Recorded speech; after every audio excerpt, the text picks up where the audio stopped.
ready, there's no need to fear when you hear. You know we're right here.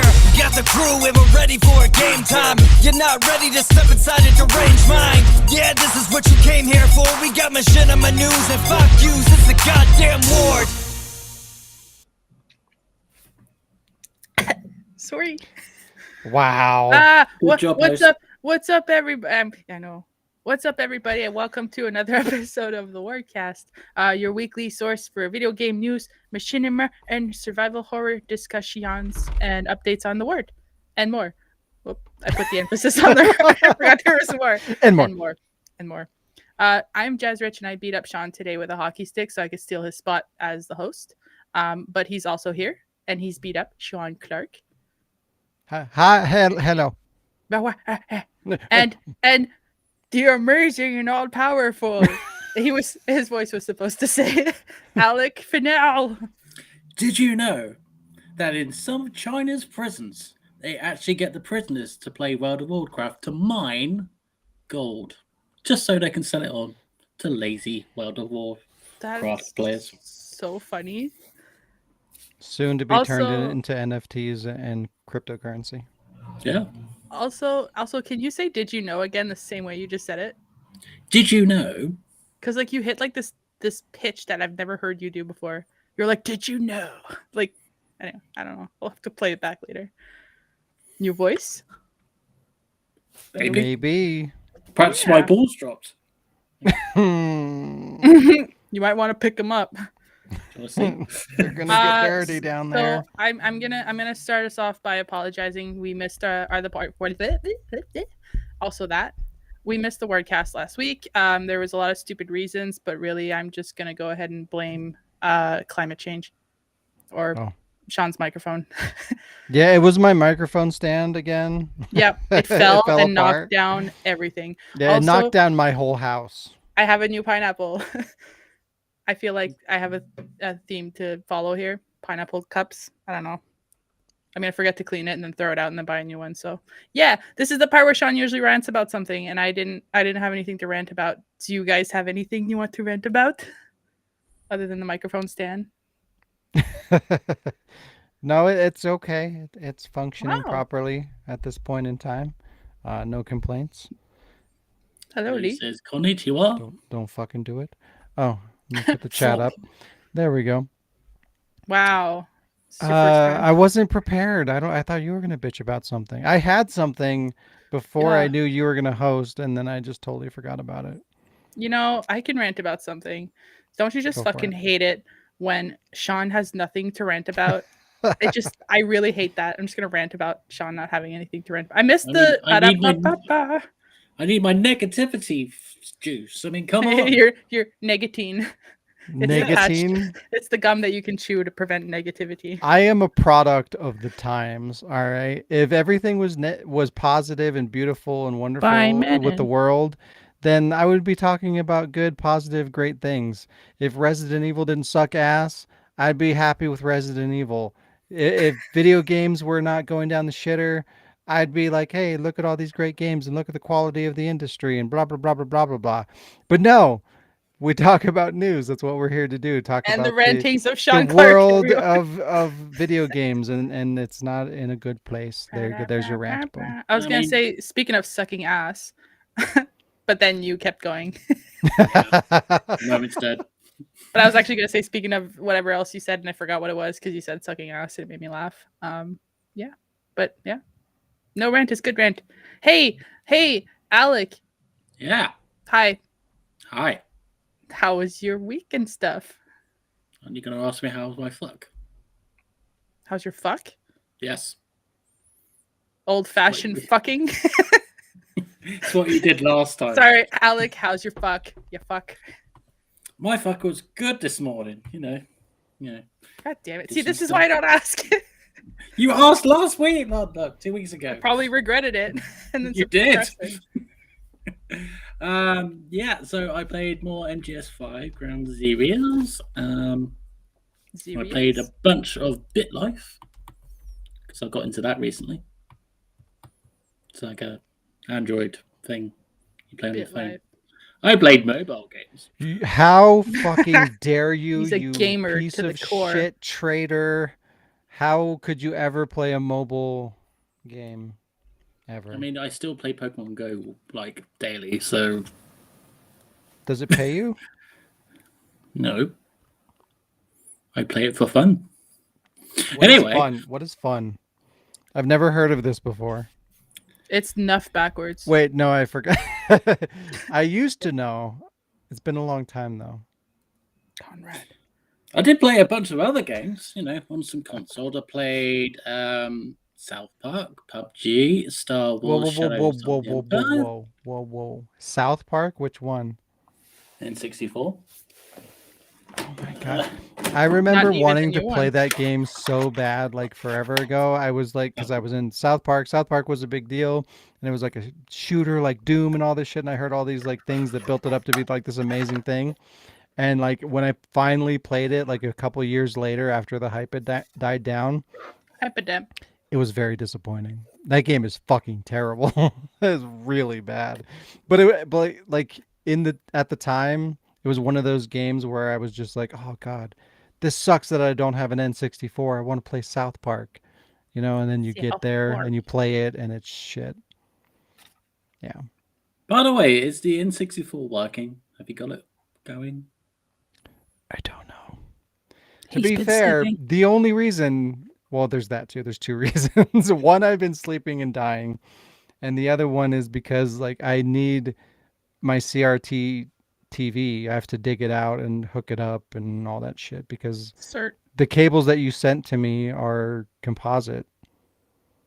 So I can't hook it up to my computer. I can't hook it up to my TVs. Haven't you got a Nintendo Wii HDMI cable or something you can just go? Or a GameCube? The Wii, is that the same connection? I think so. I don't think so. I'll try it. Well, it doesn't matter. I've cleaned. I'll talk about that during my week. But it's the same as the GameCube. I'm at the point now where I can access that TV and test it. Not that it matters now because it's too late. So either it works or it doesn't, but I'm hoping it works. I'm sorry, Alec. It's on me. If it doesn't work, I will rebuy an N64. See, this is the thing. Instead of ranting and being negative about modern games, you could just rant about the games you want to play, but you just haven't found time to play. Anyway, speaking of games, what's the difference? I'm still complaining about something. Well, that's fine. It's just play games. Wow. Anyway, Conker's Bad Fur Day. GoldenEye. You've just been on an N64 kick. Star Wars. How do you feel about GoldenEye modern day? Garbage? I had some ideas for a parody, Machinima, so whatever that means. I want to be James. Star Wars Rogue Squadron. James Bond. F-Zero. James. Who calls him James? It's his name. I have F-Zero. I love F-Zero. I don't have it on 64 though. I don't know what I have it on, but yeah, so me and Alex found Alex's actual N64 console. So, yeah. Miraculously, it works. And it's just like, oh, okay. Funny how they used to design things to fucking work. There we go. Over time. I don't want to pull it up when my Super Nintendo is still here, and I was going to go with the Switch. Yeah. Anyway, I played Woodle Tree. Excuse me, Woodle Tree? Yeah, Woodle Tree. What the fuck is that? It's a tree that you woodle. Yes. You play as a stump thing, and you go around collecting shit and giving it to an old male tree. So like Zelda. Why's it got to be a male tree? Because it has a beard. It has wood. Why women can't have beards? It's 2022. Anyway, I also played Tricky Towers and Monopoly Plus while me and Alex were babysitting his niece and nephew. Ow. So Sorry. that was the games that was on their PS4. So we're just like, all right, let's play this shit. I won at Monopoly, by the way. So. Wow. So it's your favorite game now. So modest. Yeah. We should all get Monopoly and play it like a live Also, stream Monopoly. Monopoly ruins fucking relationships. You know what I mean? Good. Speaking of good, I also played Resident Evil Remake with Jazz. Gross. I mean, I kid. That It was a lot of fun. Game I love. Yeah, until my Who won? It was a tie. died. Yep. His Wi-Fi died, so I called a tie. But I was winning. But it was a tie. And he actually finished the game before me. Then how was it a tie? Because I called a tie the first day when his Wi-Fi died, and then we continued the next day just for funsies. It's 2022. No one loses. Yeah, everybody gets a trophy. No, everyone loses, Alec.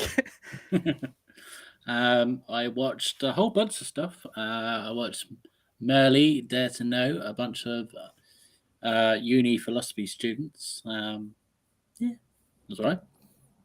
There's a season 2 apparently, but it's just not on my Netflix yet. I watched Wish You. With You? Wish You. Wish You. Yeah. It's a Korean gay film, something like that. Okay. I started watching Challenger, The Final Flight. Yes. Sorry. I like disasters. So do I. And I like that. I like watching the like behind the scenes, the guy who's like, it's gonna fucking blow up. And they're like, shut the fuck up, Frank. Wank. James. Like COVID. I watched Meltdown 3 Mile Island.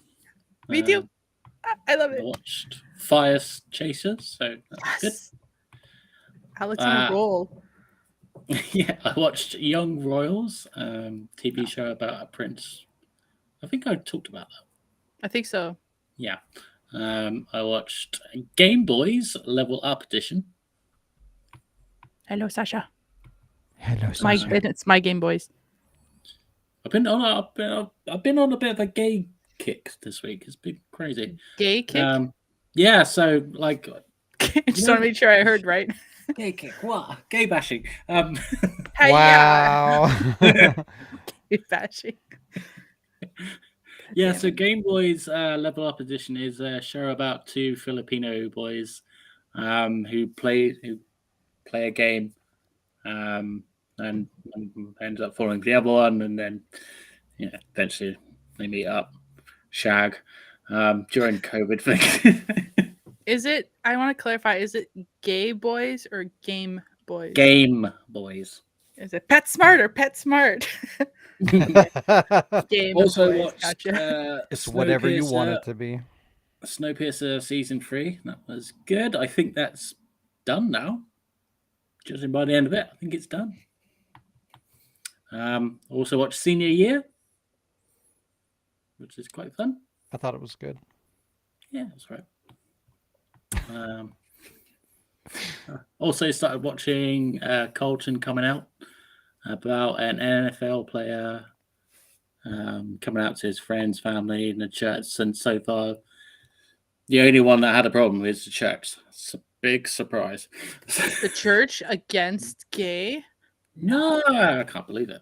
Go to church, Yeah. kids. That was the week. So show and tell. Don't you tell me what to do. We'll get to that real soon, Sasha. So my show and tells is like 3 Paper. panels of Ian Van Dell. So this is the first one.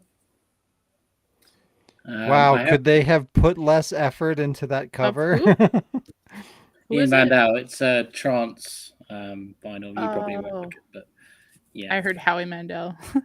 No. Would have been I pretty got cool. this in a job lot of 9 vinyls. So I was interested in these, and the other ones are just like a bonus. But yeah, so that's good. Nice. One of my favorite albums. So yeah, Good find. Good find. yeah, and try. And another one. Did they not And- pay somebody for like graphic design? I mean, what the well, fuck? Why are these so simple? Because it's trans. Yeah, you don't. Wow, I feel attacked. They work more on Trance their music is music, and then good. they're like, well, Yeah. let's just put the No, name in. fucking like Whatever. electronic, like EDM and shit like that, trance music. Like it should be all exciting and lasers and fucking. You can't put lasers on a paper. It'll You burn. can't. It'll burn the paper. show the club and people having a good time, or I don't know. It just seems really simple. Okay. Sean, how was your week? I need more lasers in my life and clubs. You've got some lightings behind you. You've got Yeah, blood see, setting in like there. that exactly. See the color in my background. Like, where is that? That represents EDM and like electronic music. Where's that? Anyways, hi, I got hello. no I had color. a week. No color. You had two. I did have two. They felt weeks. like one. Deuce. Everything just kind of blurs together at this point, but I had them. I cleaned up and I reorganized my place a little bit. As you can see, my background has changed Yeah. a little bit. Carmen's spot is gone, so she can never. She have to sit on the table. I changed things up. I put up some light. Well, I had that lighting before, but you couldn't really see it. It was The just way a that I ball had before, right? things. Like you never used it, but it was there. Yeah, With both Jill, of who's them gone. both of them were kind of out of frame, so I never really used them. But so when I rearranged things, I wanted them to be like in frame so that I could utilize them. Maybe like when I do Let's Plays or something. But yeah, so I did that, and hopefully this will be a little bit better acoustically. There's more. I have more sound panels like all the way around me than I had before, so it should help me in terms of my audio quality, hopefully. But yeah, Every time you pull on your mic, I like get PTSD, and I'm like, no, yeah, it's gonna fall. don't do it. Don't do it. But yeah, I have no time. I have no time to do anything. Like I got a lot done in terms of like reorganizing and cleaning, but I still have a lot to do. But it's happening. I at least for the most part got my studio set up, which was the important thing. Still need to kind of hook up my video game systems and whatnot. But yeah, here we are. I got it set up so that I could record, so that's good. So the weirdest thing happened to me at work last night. It was one of those nights where like everything is going wrong. Like everything you try to do, there's resistance, and you're like bumping into shit, and things are falling over, and like just nothing fucking works out. And like something happened, and like it forced me to have to go down this random aisle in the store. And like while I was going down that aisle, I just happened to spot randomly this teeny tiny little adapter thingy. It's magnetized and it was attached to one of the safety gates. I don't know why it was there or how I saw it, but I lost it like a month ago. It's a connector for my phone. Like it's magnetized and it just kind of connects there. And then that goes into my phone. So it makes this cable worthless when I don't have that little connector, but I lost it and I was pissed. Didn't know how I lost it. But the fact that I just like randomly came across it out of nowhere in a random place, this teeny tiny little object, was super fucking weird. I don't have that luck. I have bad luck. So like the fact that I just happened to find that thing out of nowhere like blew my fucking mind. So yeah, that was a thing that I felt was worth talking about. What? If that wire is useless without that little thing, why does it come off? Why is it just not? Well, this piece, the tiny baby piece goes in my phone. So like it goes in my phone. Okay. And then the charging cable magnetizes to that so that it charges. So it's just kind of like a convenient. Oh wow, I just that's so convenient. I dropped it. But anyways, yeah, it's so you don't have to like keep clipping it into the phone. It just magnetizes. So like if I don't have the part that goes in the phone, the cable can't charge the phone. So like I bought that thing and I lost half of it basically. So do you have the thing in your phone at all times? Yeah. Okay. I was like, because you still have to put the thing in the phone and then magnetize it. How does it save time? Like I was like, yeah, because like I have a couple different magnetized cords. Like I've got one in my car and like one at work and one at home. So like I can they're all magnetized to that little piece that I lost. But like I can't connect it to any of those without that piece, and I lost it. So I was kind of pissed off. And the fact that I found it that way was like fucking weird as shit. The Home Depot gods are watching out for you. It was weird. I don't know. I can't explain it, but it happened. But for once in my life, I felt lucky. No, The just first kidding. time in forever. Yeah, but that was neat. I got my limited run games, Dead Age. I know this isn't show and tell, but this just showed up in the mail, and I haven't been playing a whole lot of games, and I'm gonna try and play that this week. It's like a zombie themed, like survival Can you show the turn-based case again? RPG. Yeah, it was like a digital only game. So did they put no effort into the case? Yeah, it's super simple. I know. Where's the lasers? Where's the Yeah, where's the EDM? fucking laser It's shot? not EDM. It's not. Get the fuck out It's of just here. DA. Dead Age. like Yeah, Icy, but it dead. looked cool. I like games like that, like old school style turn-based games. And plus zombies. You can't go wrong with zombies. You know what I mean? I mean, you can. You can. But I like zombies, so Let's there's be real. that. Zombies. So I'm gonna try to play that. Finally play a video game one of these days. Hopefully this week. Yeah, right. I said I'm gonna let me roll on try. that. No, Let me roll no on that. commitments. Let me roll on that. No commitments. I'm going okay, to maybe. try. I'm gonna do my best. I watched some things. I've been watching Paradise PD again. I think there's been a new season because like there's some episodes that I didn't recognize while I was playing. It's one of those shows that I'm watching like while I'm going to sleep. So I may have just missed a couple of episodes, but like last time it was on, I noticed some new shit. And that is a weird show. There's a lot of dicks in that show. Like yes. I feel like they go out of their way to put at least one dick in every episode. Why do you think I like it so much? It's your favorite. When I'm watching it, I think of Alec. It's his prerequisite. Wow. Nope. Shit. You see a dick and you think of me. Thanks. Well, not for the reasons that it sounds like. Sean thinks of dicks. Sasha, no, you didn't miss the box opening. That's Wow, coming it's like soon. About It's to go happening. type it on the chat. Oh wow. It's fine. I'm sorry. I stepped on your toes. It's fine. Yeah, how dare you host? I need to go back. I keep forgetting to go back and start up or to finish Vox Machina. I really like that show. I need to go and watch the rest of it. Yep. I need to go back and watch the rest of F is for Family because there's a new season of that. But I don't know. Like when I come home from work and I want to put something on, like for whatever reason, those don't enter my mind. Like I don't think about watching those until I'm not in a position to watch them. So I never get to them. But one of these days I will. Also been watching 30 Rock during sleepy time, and that's fine.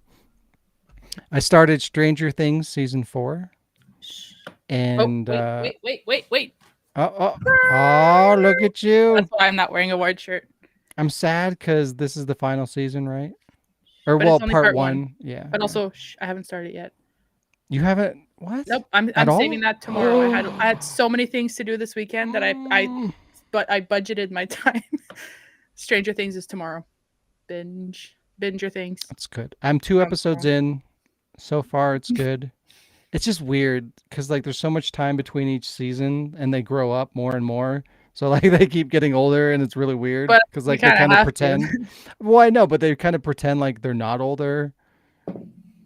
It's weird. And they kind of had, the overreaction 2 years to not do anything.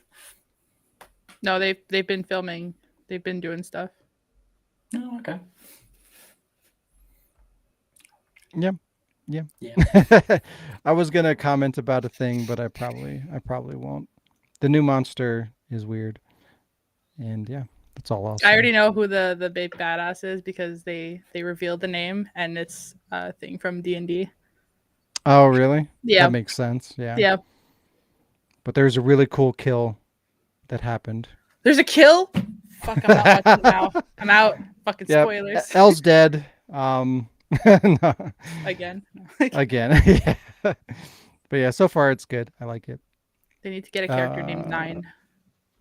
And 7.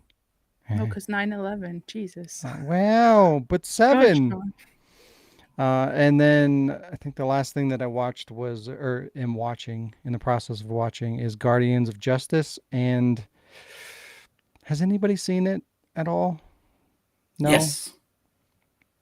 Have you Yes, I really? have. Yeah. What did you think?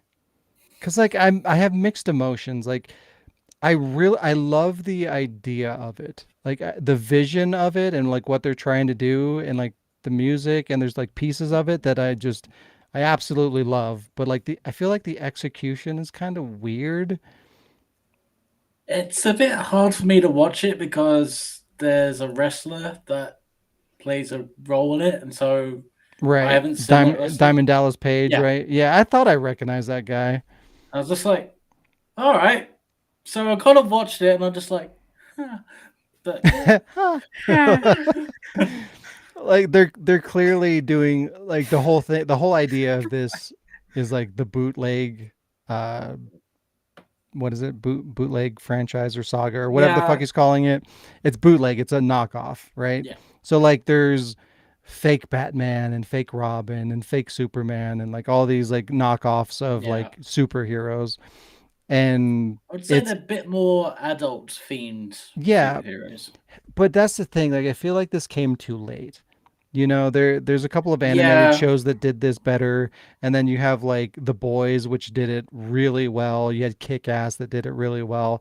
So like this idea has already been established and executed really well, and I feel like this one just isn't as good as those.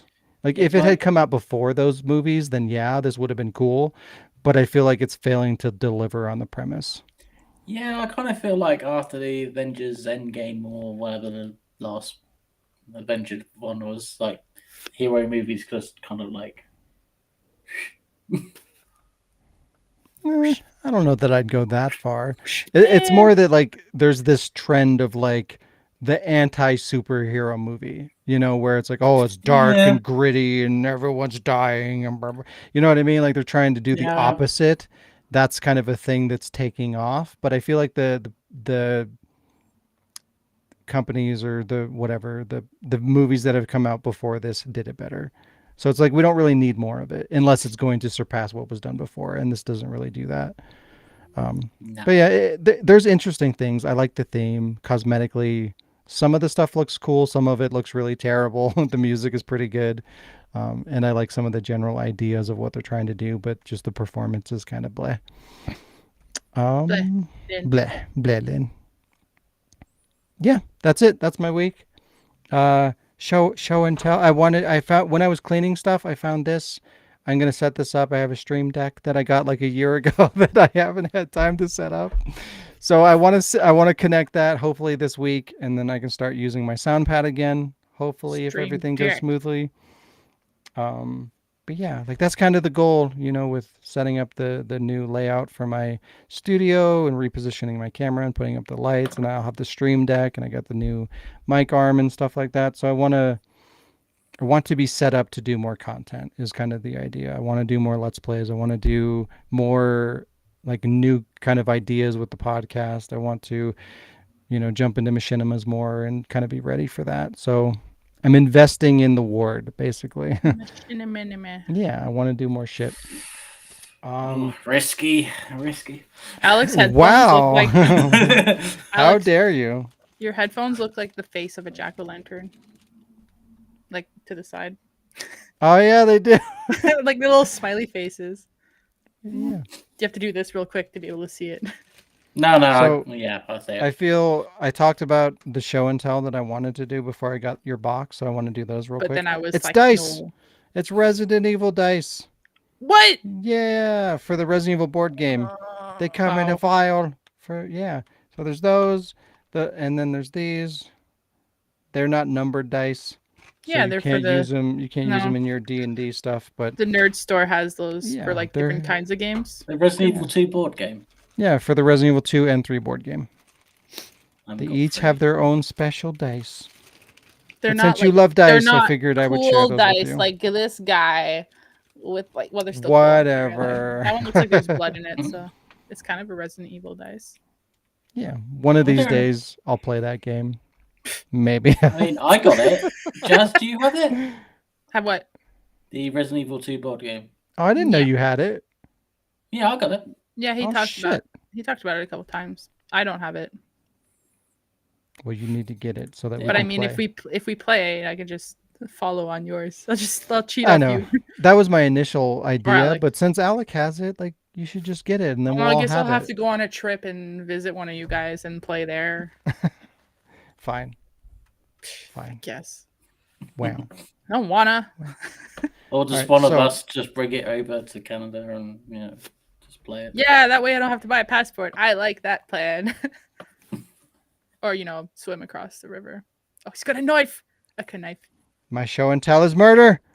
My other show and tell is this thingy that little old big old box that little old big old Jess sent me. I like to point out that all those little lines that look like scratches were not there when I wrapped it. They look like scratches. I thought Well, it was just the lines of tape. It's the paper kind of folding in on itself in air bubbles of the tape, but it looks, I don't know, it gives it a pattern. It's cool. Well, Delete it's a mummy package. box. All right, so do I just cut it open at the top? Right here. Is that going to be safe? There's one side that it says this side up, I think. Not on that side. There's 2 layers, so What, you wrapped over the side, the part that says where right side up? How am I supposed to know what the right side up is then? by getting through the first layer. That makes no sense. Or there's one side that'll show a bookshelf. That's not the side up. It's not a bookshelf either. Why is there so much tape? Why do you guys do this to me? Because it's fun. Yeah, it is. I almost put a Damn roll it. of tape in the box too. I did that to my sister. Lee already did that. It's pretty funny. Tape on the inside, tape on the outside. Should we answer some questions while he's trying Yeah, to we could do load that. it? Sure. Um, I'm gonna go over here and cut all the extra wrap off. I'll be right back. Make this a little easier. Okay, but make sure when you're opening it that the top does not have a picture of a bookshelf. Because that's the bottom. You'll see. Okay. You'll see. Okay. All right. So I think Sasha asked, what was our first jobs? And shit. Yeah, Sasha asked, let me go back down here. So Sasha was curious, do you guys remember your first jobs? Where was it at? And did you guys enjoy it? Alec? I actually had to look up the CV and bring it up, and I was like, okay, I did that. You don't remember your first job? No. I guess you didn't like it then. No. So it was for a little retail kind of shop, bit like a supermarket, but bit different. And I was the one. I just heard a door creak, and I'm like, that's not the box. I'm sorry. Could be. What's in the box? What's in the box? So it was a retail job. It was a work placement thing until I actually got an actual job, which that was childcare nursery. So yeah, that was what I did. Did I enjoy it? No, kids suck. Yeah. They do. No, I liked being a child assistant. I liked being a child. I was like, were you a child's assistant? They were like, Yeah. give me my juice. And you were like, yes, sir. No, And you kick them. children's nursery assistant, I should say. Anyway, so I kind of like that, but I just didn't like, a bit like the last job I had. I just didn't like the staff. It's very cliquey, and I don't know. It just kind of seemed like because I was a man, I didn't know what Man. I'm a man. I didn't know what it was like to look after children. I'm like, right, okay. Right. I mean, so you're saying I'm not allowed to shut children out the window and set them on fire? Is it in the rule book when you first signed the agreement? I mean, if I read it. Sure. What about you, Jazz? What did you first do? My first job, I was, I think, 14 or 15, and I worked in the meat department of a grocery store called Farm Boy. Working with meat. Farm Boy. My cousin got me in and pretty much quit right after. But I lasted there for a little while. I didn't like that they kept giving us tasks, but I didn't hate the job per se. I mean, I was a kid. I had nothing to compare and I had nothing to talk about because kids getting jobs can shut the fuck up. There's always something worse, right? But yeah, we had to spray all of the tables to like disinfect them and clean them, all the cutting boards and shit at the end of the day. So we sprayed those down, we scrubbed them, then we sprayed them again, and then we squeegeed the floors to get the water in the drains. So the bottom of my pants always smelled like fucking chicken and beef and gross. Plus there was a freezer, so they would freeze, so it'd be like a gross frozen chicken, beef, gross pants. And then my mom would come get me because I lived like 10 minutes away, but I was too lazy to walk because kids. My mom would come get me and then like complain all the time about the car smelling like fucking, like it would get under in the creases under my shoes. There'd be like chunks of beef and chicken. Ew. And like obviously I was a kid, so I just like threw that shit in the laundry room and like didn't give a shit. So I just ate it. Yeah, I was like, yeah, I used to eat not fish, I hate fish, but raw meat like from the counters. I'd be like, ooh, souvlaki, Fuck and I'd yeah. eat it. And then later people were like, that's raw pork and chicken, you shouldn't eat that. I was like, oh, well, I did. And I'm still here, so I didn't hate it, but You like I showed was them. a kid, so I hated it. They were like, hey, you have to do all this work, and I was like, I quit. They were like, really? I'm like, no. Then I was like, yeah. Yeah. It's like, I would still like the money, but Yeah, I I was don't want that to do the job. I was that typical like the teenager who's like, yo, you don't pay me enough money to clean. Excuse me, but I'm fucking out of here, right? So yeah, it pissed me off, Beth. Pissed me off. Yeah, farm boy, suck a dick. What about you, Sean? Yeah. What about me? What was your what was first your job? first job? My first job. Mhm. And did you like it? He's like Home Depot. I'm still there. I know, I've lived there forever. Why you guys keep saying the name of my job, but I never say the name of yours? I feel like you guys are fucking assholes. I But work anyways, for Canada. Canada works for me. my I don't stay in first the job long job enough. was either 7-Eleven, which was terrible. 7.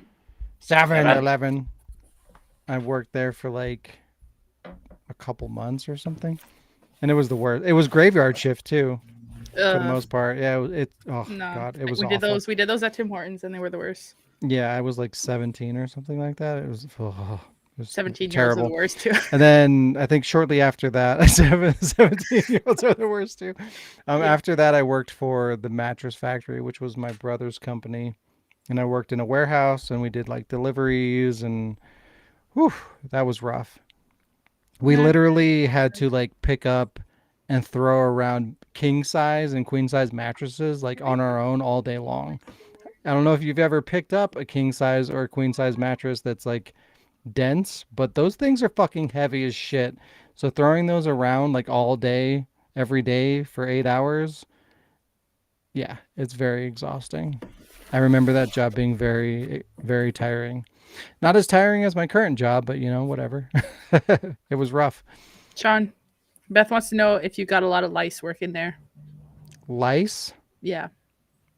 Yeah, like bed bugs and shit. Oh, at the mattress place? No. Yeah. No, they were No. new mattresses. They were new. Nobody had They're new slept in them. mattresses. We had them when they were clean and nice. Oh, you didn't work on the floor with the testers? You were like in the warehouse? Yeah, like we would unload the trucks and load the new trucks and go deliver them and whatnot. You did the manly man work. But yeah, like literally throwing around mattresses up into a truck, like by yourself all day long. It was crazy. Like I didn't even think that would be possible until I did it. And yeah, there you go. So the moral of the story is no one likes their first ever jobs. No, they're always awful. Well, the moral of my story was I was 14, so I just bitched about everything. Yeah, I deal with So people like it that was probably all the a really time. good job. I have a fucking employee at my current job that bitches to me about having to work 2 days a week, 8 hours a day. Like really, Bitch, I Wow. work fucking 14 hours a day, 5 days a week. Don't bitch to me about work. And he calls out half the time. Like, what? But work is poo. Work is poo, but like, Work is poo. Jesus Christ. Give me a break. But yeah. Okay, I have a box. Did I miss anything? No. Nope. Just Alec was telling us about his life, and it was really, really good. And it's not the kind of thing that you'd want to miss, but you did. It's okay. I'll watch it later. Shit, I forgot. I'm Forgot this is scared. recorded. So whenever you hear it later, it wasn't us. It was somebody else. Nope. No? There's a thing right on the top that there's a card with instructions. It says You can look in the box. How it about says this side up. Yeah. This was the first thing at the very top. that? No, this side up being like the flat side. You have to open it from the side. That's what I said. Wow, learn to box. God damn it. You gotta. What cut did the you do, side open. Sasha? How about while Sean does that, I tell you about my week. Yeah. Yeah. Yeah. It wasn't as entertaining as your week. Is this the right side? Yeah. Where's the side up? I can't see. Yeah, so the side up, the box should be laying flat on the other side. So like Right? this. No. The part No? that says this side up, that side is up. Oh, Yeah, I see. yeah. But it's not even. Jazz, how was your week? Hang on. I There's gotta no place explain on this side. The bottom of it has a 'Kay, place to cut open. Yeah, the and way it you're will holding open it. up. No, the way you were The just side holding that you it like want this. me to cut open This side is is up. solid. You have to cut along the seam here or here. I can't remember. It doesn't matter. Just go ahead. Just go ahead. What? Basically, just keep opening it and taking stuff out until you find a card. Anyways, What the fuck? it's crazy. Anyways, this week I worked on machinima stuff. I worked on notes for the Wardcast because this was the first time I hosted live, so I wanted to make sure to do it well. But of course, then I told Sean he had to open a box, and I went ahead and ruined everything. I also worked for stuff for work, which was last week because we didn't miss a week. But yeah, things that I watched were, the usual, but I actually watched for the third time Vox Machina because I remember that it exists. Oh yeah, shove it in my face. I see. I've been watching Futurama. My sleepy time TV show to watch is Brooklyn Nine-Nine because I've seen it enough that if I I miss need it, to watch fine. that.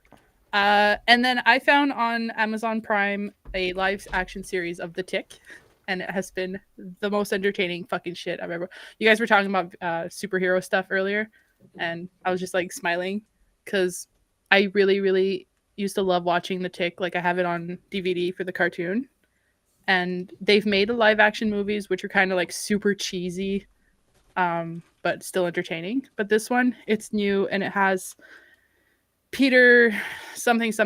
He plays Sean's I can't pronounce his last name, but he plays Sean's roommate in Shaun of the Dead, and he's in Spaced. Yeah, he's your roommate. He's your mom. But yeah, it's that guy.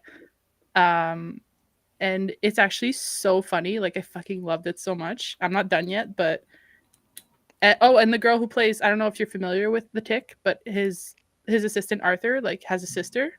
And the one who plays his sister plays Kara in Detroit Become Human. So I like recognized her face and I was like, hey, it's that girl. But yeah, if you like the old Tick things, like go watch that. That was really funny. That's pretty much what I watched. And I actually played some games. Like Alex said, we played PUBG and Among Us. Not for very long, but yeah. I played Remake, which I forgot to put on my list, but thanks for mentioning it, Alec. It was a good callback because usually I'll start playing it and then I'll stop at the exact same part every time.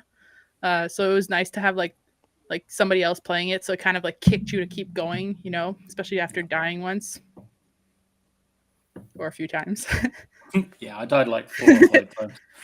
Although I will say, like Alex even called it at the start, it wasn't a very fair competition, just because I was playing as Jill. So I had the extra space. I had all the keys, like the lock picks. I didn't have to deal with Rebecca, so that was pretty fun. Plus Barry kept, like, I didn't have to shit. deal with Rebecca, so it was Well, pretty like, fun. Rebecca screams, and then you have to go like save her in time. I don't have to deal with that shit. I just had to decide to give Barry his gun or not, and I was like, yeah, Well, you I don't guess. have to save Rebecca. I'm still amazed I did saving up Rebecca. Yeah, he was like, fuck it, I'm not saving her, and then he does. That's great. But did you say it's because I kept bitching that you had to go save her, and then I was like, whatever, I don't fucking care. She could have died. Yeah, I heard you, and I was like, I was gonna go get her, and then I got a bit lost, so I couldn't find the door, and then I was like, oh, she's dead, fuck it. And then I found the door, and then I ended up saving her. I was like, First time I ever played Chris, I heard her scream, and I ran around every single room in the goddamn mansion until I got to the room that she was in. And I'm like, oh, I think this is where she has to be. And I walk in, and you just see like, and she dies, and I'm like, no. And I started the game over because I was mad. Yeah, so I played that. I also played the original RE1 in between calls at work because there was a lot of dead time. Did you play Director's Cut or the original? Whichever one is on the PS3. Director's Cut. But I do have the original like on disc, but I guess the one that I played was Director's Cut. So I played that, and I've never like gotten to the very end of it, and I'm trying to remember why. Like it's so much faster than the remake because there's so many less things. Like there's no masks and shit like that. I got to the plant, and then I got really cocky and died without saving. I had to go all the way back to the shark, and I was like, oh, this is why I've never finished it.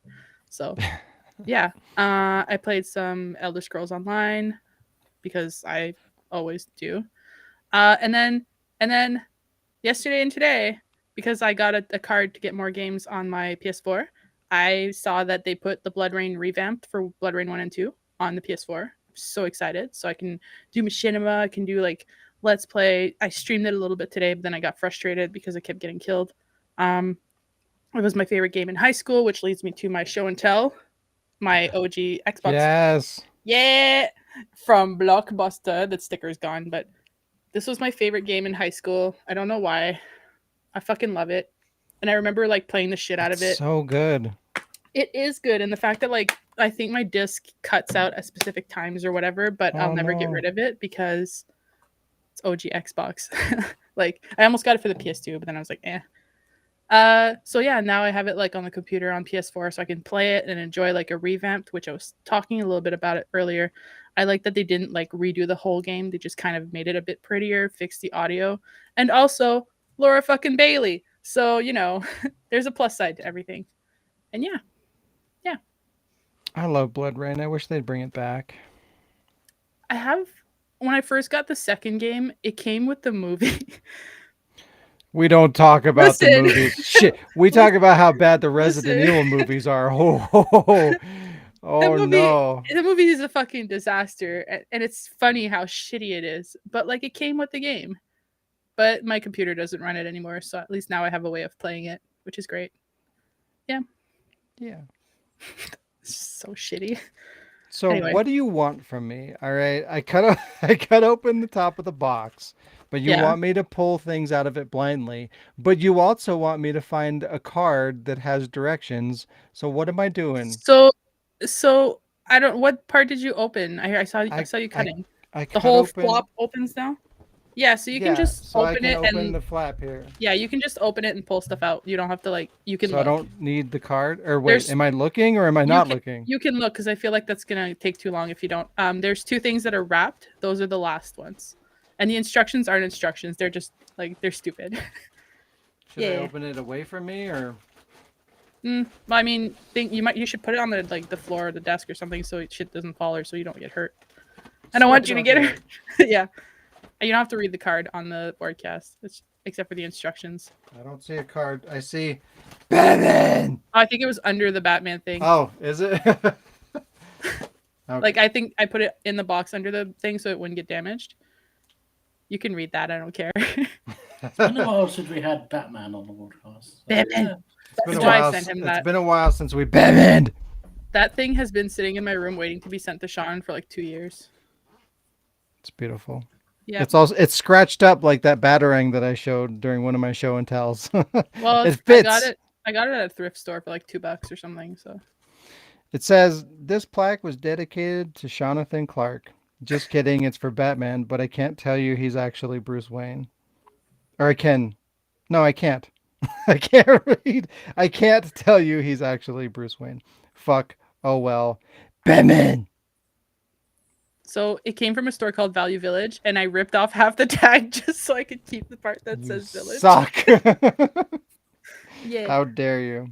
It was easy. Hey, look, it's got squares like your pants. Yay, my pants. Yay. I like pants. I like pants. They're my That is pajamas beautiful. / work uniform. So was that the card? No, there was a card in an envelope. There's no card. Is it stuck to the top of the box? No. Oh, maybe somebody stole the card. But I did see There's just an Band-Aids umbrella. in it. Yeah. What? I Should I just open it? no, Should I I had open chips in my throat. That I used is to when we took beautiful. it to cons. I used to go like like it was a gun with the slip. I don't know It's why. beautiful. Is it red and black?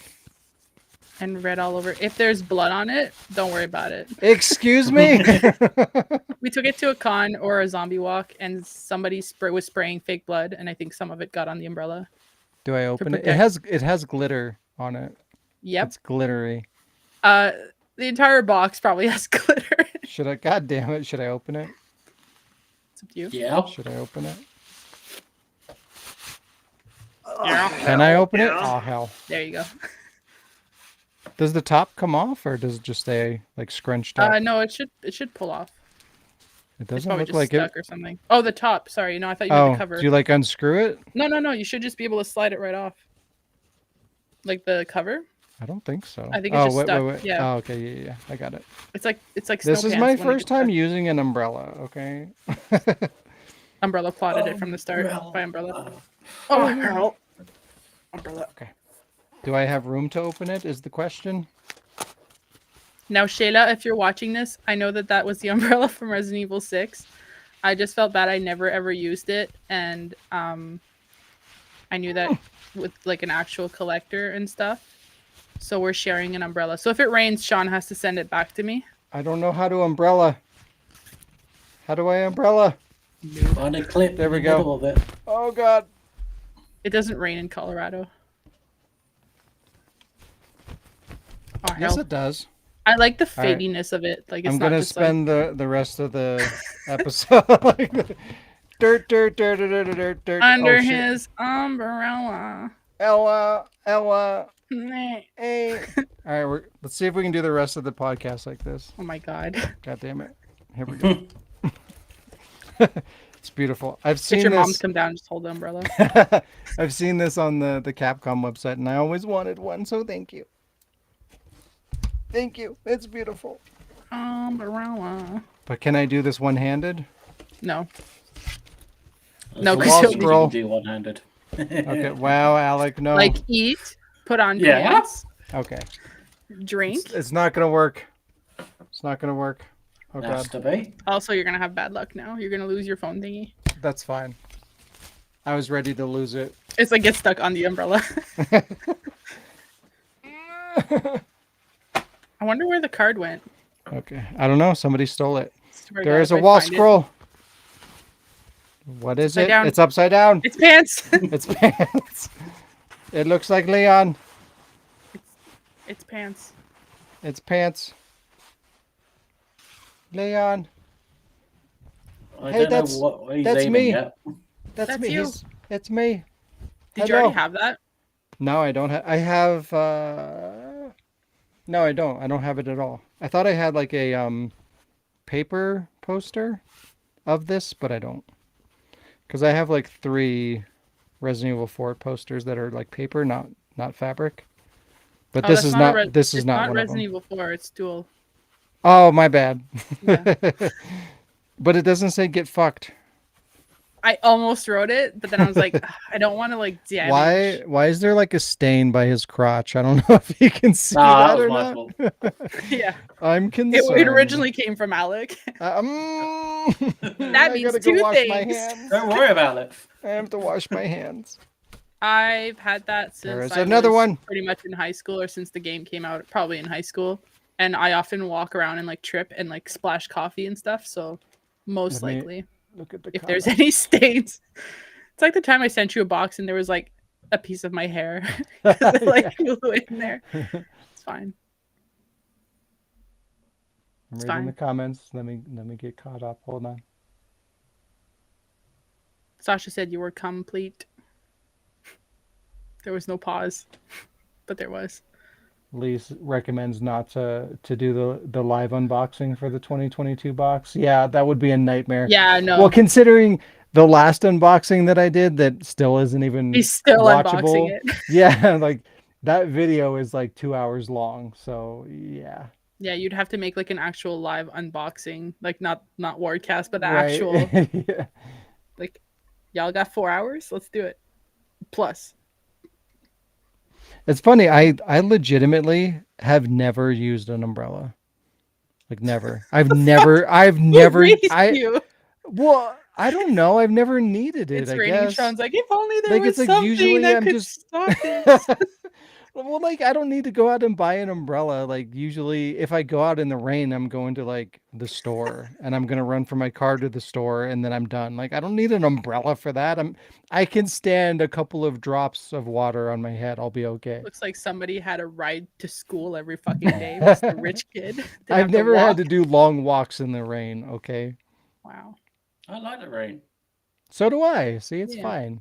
I like the rain, but I like also like jumping if in my the puddles. backpack, like the worst thing is having your backpack get soaked. Cares about the homework though. Is it upside down? It's not. No, it's good. It's pants again. He's like, roll. It's It's me. more dual. It's more me. dual. It's me. What the fuck? Hello, everybody. My name is Leon Kennedy. That is beautiful. This one, I think I do have a paper poster of, but this one's way cooler. I remember the other one I had bought it because it looked like he could have been playing a guitar, and I thought that was pretty cool. Yeah. That Photoshop needs to happen. So it's a good thing there's not that many things in the box. You see now why I needed that size and shape of the box. Yeah. I figured there'd be like posters in Conveniently there. had that box in my room for like a year. A napkin. Napkin. Napkin. Oh no, that's a towel to clean, but you already cleaned. So To clean? yeah, it's like a To clean that. So they come stain on the other in poster. rolls. They come in rolls. Oh, like it's to paper clean off towels. the stain on Yeah. the fucking poster. Yeah. I can't think of the English word, but it's just basically Cum. like a paper towel that you can reuse. Resident Evil 6. Alec, do you want to explain this? Well, no? if he opens it, you know. Oh yeah, open it. Open it. Oh, did I Yeah. tell you I fucking graffitied the shit out of it? Oh my god. 7. 2 things can be real. It is autographied. Yep. Is there? It looks like there's stuff behind the disc too. Yeah. You son of a bitch. Let's see. That thing has been around the world, man.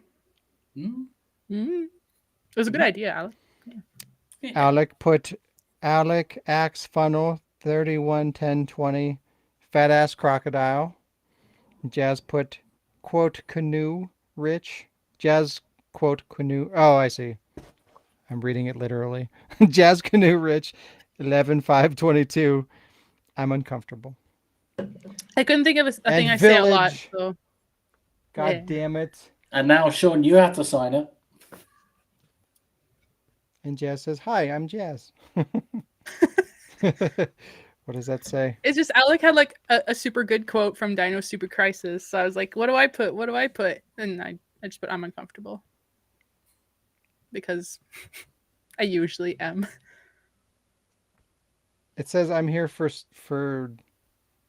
some reason, but I can't make out the name. Alec wrote that. Is it? It's hard to see Lee, because did it's you in write like it? I can't you remember. wrote it in like silver on white. What the fuck? Or was that Lee? I just saw like I'm here too for some reason, but I couldn't. I thought it was just Alec. Yeah, I can't tell. I feel like Lee might have done it somewhere. Maybe. Oh yeah, because Lee boxed to me, right? Yeah. Oh yeah. Did you write It's shit his all over message. everything? Oh yeah. Don't make children cry. Oh no, I dropped it. Oh no. No, it's just don't make children. Don't. Oh, wow. There's no cry. Did you write inside the manual too? I don't remember. Did you, Alec? You'll have to read it. I don't think know. I just signed a Wow. disc in the inlay. Graffiti scribbles. I don't know how to write graffiti. I worked hard. I'm sad about that card. Yeah, I don't know where it is. Up And your it ass. looks like you even wrote on the disc. Or did Yeah, you I sign did. it? Okay, yeah, you both signed the disc. Yeah, because that was what we were originally supposed to do, and I was Right. like, nah. I just saw Alec had written something, and then I guess Lee had written something, so I was like, okay, well we can write on it with a black marker on a black background, because Yeah. yeah. But yeah, like Alex said, now you have to sign it or whatever. Okay, so I'm sending that one back. No. Are you? Sasha agrees with my What? don't make children. Sasha No, 'cause- also says that she's never used an umbrella. I'm getting the Or Foxhound no, that was Lee, thing, that was Lee. The Lee said Foxhound that. flag. So Sean has to send that to Jazz, and then Jazz has to send that to me. And then Okay, I have so to I pick am something sending that I it. like. Okay. Yeah. Okay. I thought the Foxhound thing was just because it didn't deliver to the UK. That too. Oh, two things can be real. Yeah. Are these actually chips? They are Cheetos shaped like Okay. maple leaf with ketchup. And you know what? I had a big bag to share with you last weekend, but because we didn't cast, I fucking ate it. That is one of the most like Canada things ever. Yeah. Yeah. And Why they're don't we get delicious. these in but they're America? Look at the top left corner. Sorry, limited time only. That's Yep. amazing. Sorry about that. There's two, so like that, Oh. if you like it, you get to eat it Sorry again. about that, babe. Or share with your mom If she I likes like it, Cheetos. I get to eat it again. Well, I was like, it's a little bag, so it could fit. And then I felt bad if you eat it, and then you're like, oh, those were good. Maybe your mom can have some. They I don't better know. be good, or I'm never eating ketchup ever again. Did you hear me say I ate the whole My bag? mom in one might sitting? flavour this. No. But it is a bilingual bag, though. What is it? Double crunch. Double crunch. Ultra crocantes. You'll see how. Why is much- it so full? It's like a Oh, that's fair. balloon. Yeah, spent $3 on that. $3 to And there's, to like, put the nothing in air in it. Yeah, it does seem more full than Yeah, it's like it's maybe so because full. it's been in the. I don't know. Maybe there's Marmite inside. Yep, No. I farted Yes. in that bag. Made in Canada. Yeah, you'll see how fucking red the chips are. That's how much ketchup is on there. They are super red. Make sure you have water close by and paper towels. Are these Or gonna that kill me? ketchup. No, Am I they're gonna, just choke to death. On it's them? just really strong of ketchup, and not everybody is built to resist it like I am. So What if I hated ketchup? the You box could will have just go Marmite instead. and reappear in my hands. I like ketchup. Speaking of ketchup, what is this? It's popcorn flavoring. You can make your Ketchup? popcorn ketchup. Ketchup kernels? It's that Kernel. it's a powder to put on kernels. On But it popcorn. says, oh, It's just the that's brand false name. advertising. It's Or the brand name. That's the brand name, Yeah, kernels. Kernels ketchup. Kernels I can't ketchup. do it. Arr, snake. Look, he's so happy. I know, because he's covered in ketchup. That's me. Yeah. That's me when I wake up sometimes. So what? You pop the popcorn and then you just pour this You just over make top? you make yourself a bag of popcorn. You know, like at the movie theaters. I don't know if you guys have seasonings or whatever, but I don't know if you guys have movie theater. theaters over there, but just a little powder that you just put on popcorn, and then you like mix it in the bag or in a bowl, and then you're yeah. I empty half a bottle when I make a bag of popcorn, so oh my, I believe you. yeah, my popcorn is neon red. A towel. Okay, so open it. I'm scared. Remember how I kept asking you if you liked them? Oh, carrots. Yeah. This is why I wanted to keep asking you constantly if you like carrots, so you could receive that and be like, why? Why? I don't know. I just here's a carrot. I saw You're it not and I sending was our like, junk towards you, Sean. Yeah. So, and it's not I even am used. the Maybe. receiver of junk. beautiful. Actually, I think I left it on the counter with like things to send to you, and I think it was accidentally used to like clean up a stain, so I had to like wash it real quick. Why though? But I Like, washed what? it. I don't know. So, But it I worked don't out. know. It worked out because you made that Minecraft video. So Oh my Oh, God, yeah. you're right. yeah, but that was The before carrot. that. It was a I coincidence. think I was even like, Alec, you should keep asking Sean if he likes carrots. Like, I don't know why. I'll use it to clean up the blood next time I do an unboxing of Or Lee's to wipe stuff. your hands after eating the ketchup chips. That's true. There's a thingy in a bag. Oh, I was like, what the fuck is that? It's the bag from the grocery store where I bought the chips. Optimum. Is that the name of the grocery store or what? can't No, even it's see like a it. points. It's a points thing for the stores. Oh. The store was Shoppers Drug Mart. Plastic bag. You recognize that box, Lee? Recycling? Did you send me soap? Are you telling me I'm smelly? What? There's a And reason a why we towel. haven't met And a yet. towel so you can take a fucking shower. I mean, it can be soap. It's more ketchup, potato chips. Why are these bags so filled with air? I don't know. They're not like that here.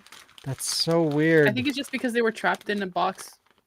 Didn't you the send me air- these before? I think I've had Probably. Good. These are- 'cause Yeah, you won't these are so good. we those. have Walkers. It's the same company. these. Oh, okay. Isn't Walker's just the Walking Dead thing, or is it an actual brand?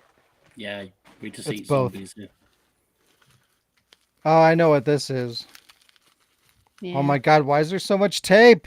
I think I reused the same tape that was already on there. Maybe. Be careful. I think things fall off. Yeah, her arm fucking fell Things off. fall off. It was a danger my trap. God. I was being super careful, and then it was just like. Flop.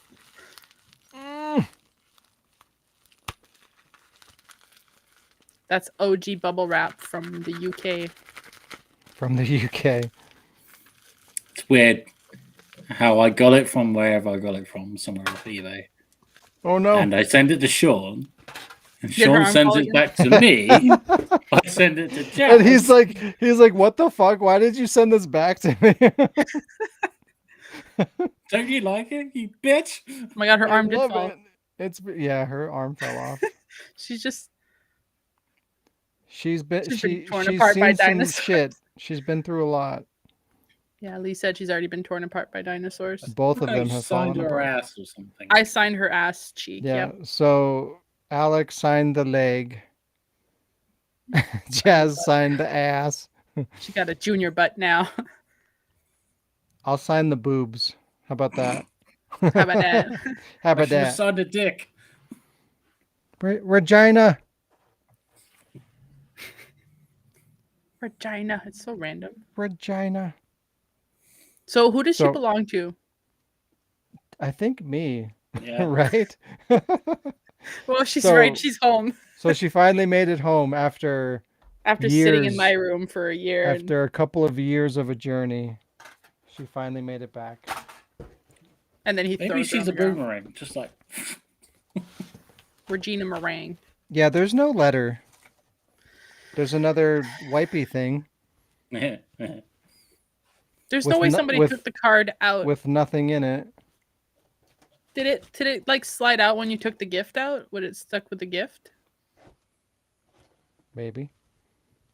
Is it?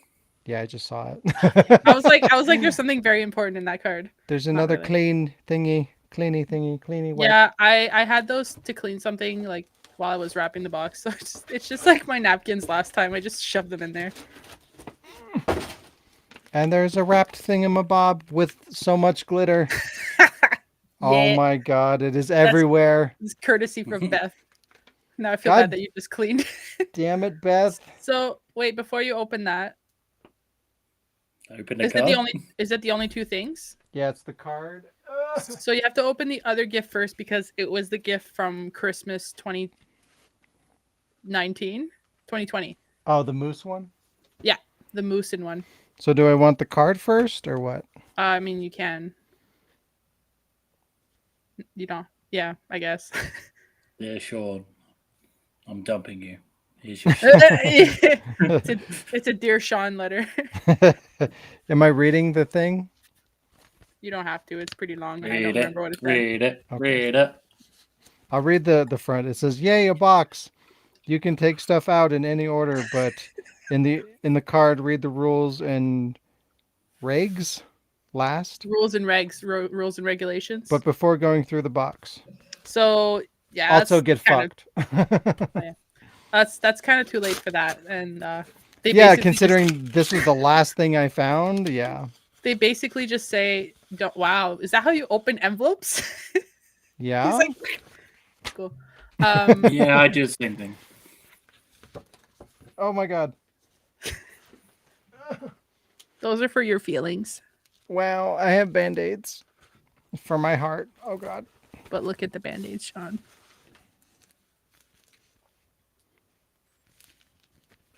Did they say village? Do they say "Oh Canada"? Yeah, they got Canada stuffs. That's awesome. Oh yeah, this one has leaves. Yeah, you probably can't see that on there. You can kind of see it says "Oh Canada" It's to put on your feelings. on your feelings. And then this one has maple leaves. Yeah. Yeah. I feel like Canada is like full of themselves. They put Wow. they put Canada, they put like the maple leaves Have in you Canada. seen America? Just saying. All right, Yeah, should no, I'll read this later so I don't bore everybody. Yeah, we're a very like Disney special kind of country. To Sean from Jazz, Santa Chris- Jazz. Christmas 2020. I don't know if you remember what this is, Alec. I don't know what this is. It was specifically for Sean. Oh my god. What the fuck? Yep, they were real. Fucking Canadian hockey playing Barbie. From Tim Hortons. So, how many Tim Barbies have we Hortons. got now, Sean? I think this is only 3. Only 3. Only like- 3. I was like, I know Alec is usually the one who sends him Barbies, but that's like the most Canadian fucking Barbie in the world. I felt like he had to have Right? that. That is as Canadian as it gets. That is beautiful. I've been wanting Oh to send my that to you for God. 2 years. I've been so mad about it. Yeah, the fact that they actually sold those. This is your real gift for your birthday this year, and I hope you don't have it, and I hope you like. What do you mean? That was the real gift. That was the real gift 2 years was ago. Amazing. I feel like we all should just get each other Barbie dolls. Just like, fuck it. You can't There get rid is of it. glitter fucking everywhere. Yeah, I hope Good. you have a vacuum because I didn't I- send one. Maybe you should. I sent you rags. Oh my god. It's really bad. I asked Beth which wrapping paper I should use, and she said that one. This is worse than all the shit that Lee sent So, me. When I was wrapping it, I got covered in fucking glitter, and then it was on the floor, and then I sat on it, so my ass got covered in fucking glitter. So I don't feel bad for you right now. You can put a band-aid on it. Yeah. What you thinking about, Alec? The last time I touched glitter. Nah. Was it during the threesome? No. No. No. I had some naked chick on it.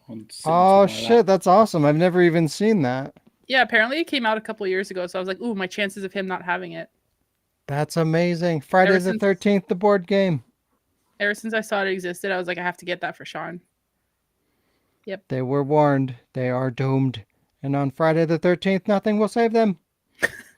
I don't even know if you're like gonna play it, but I was like, I saw you showing you know more he and won't. more. Yeah, and he was showing more and more Friday the 13th stuff. So I was like, maybe he collects Friday the 13th That's stuff. cool. Yeah, I love Friday the 13th stuff. Yeah. Jason? And you know what's stupid is Jason? I didn't put the little Jason. Jason that I bought you in there. I realized that. You what? The little Jason that I got you that was like hanging out here with me forever. I forgot to put it in the box. How dare you? I know, Okay, I need to intermission and try to contain this glitter.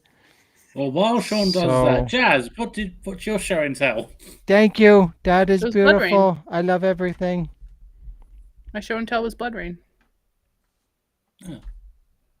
Okay. Wow. Okay, well, I have a dragon. He's blue.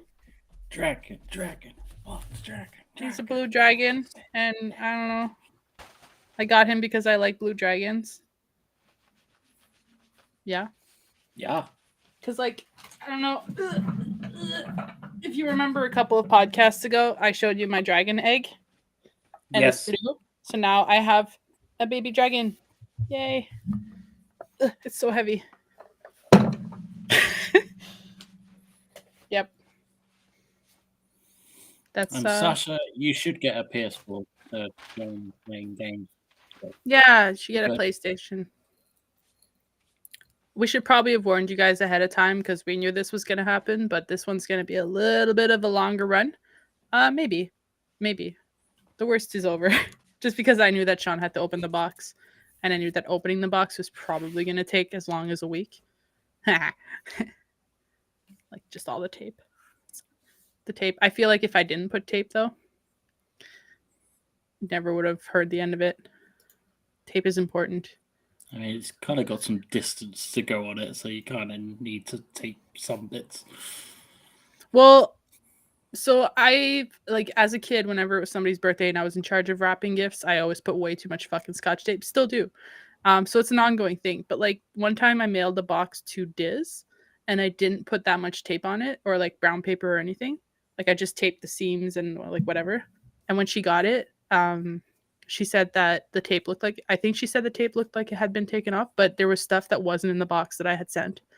So I was like, the fuck? So I guess they took it out at the thing. Customs, yeah. Yeah, which is kind of shitty because like one, you're stealing. So that's shitty. But also like you pay for the weight of the box and then, I don't know. At least it wasn't too expensive. But even then, sending shit to Sean's not that much. So sending shit to you hopefully will be soon, and I don't know what that's gonna be like. Well, let's just wait until I get into my house first. Yeah, that's what I'm doing. Well, me and Sean have the same hat. He's got glitter everywhere. Yes.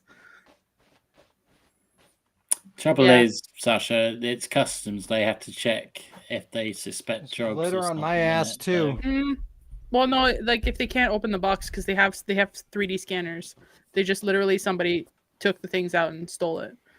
See, there's glitter on my dick, and I gotta whip my dick out, like we were talking about earlier. It's one of those situations. That was To clean it. so. Yeah, you're gonna have to read those rules and regulations because that was definitely against that. Ah, shit.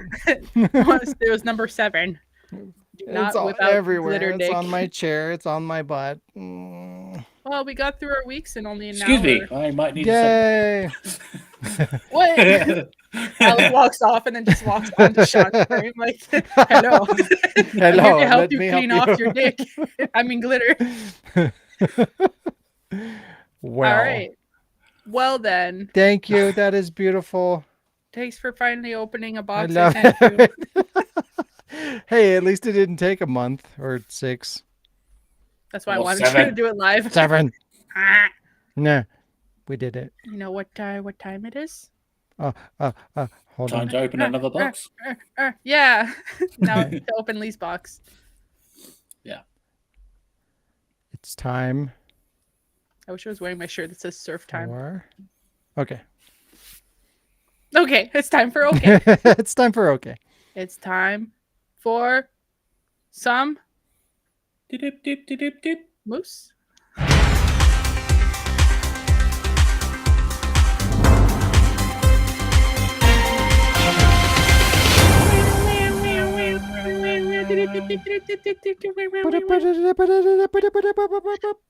Wow.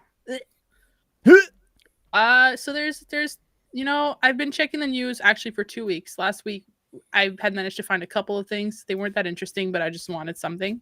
I think Alec too. Like we couldn't find a lot of news last week, which is convenient because this week there weren't a lot either. So we didn't have like 20,000 news things at the same time.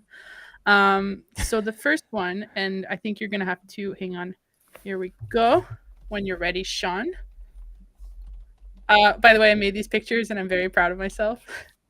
Sean just has to share my screen. The first one, Sony dodged a backlash bullet. Sony did an oops.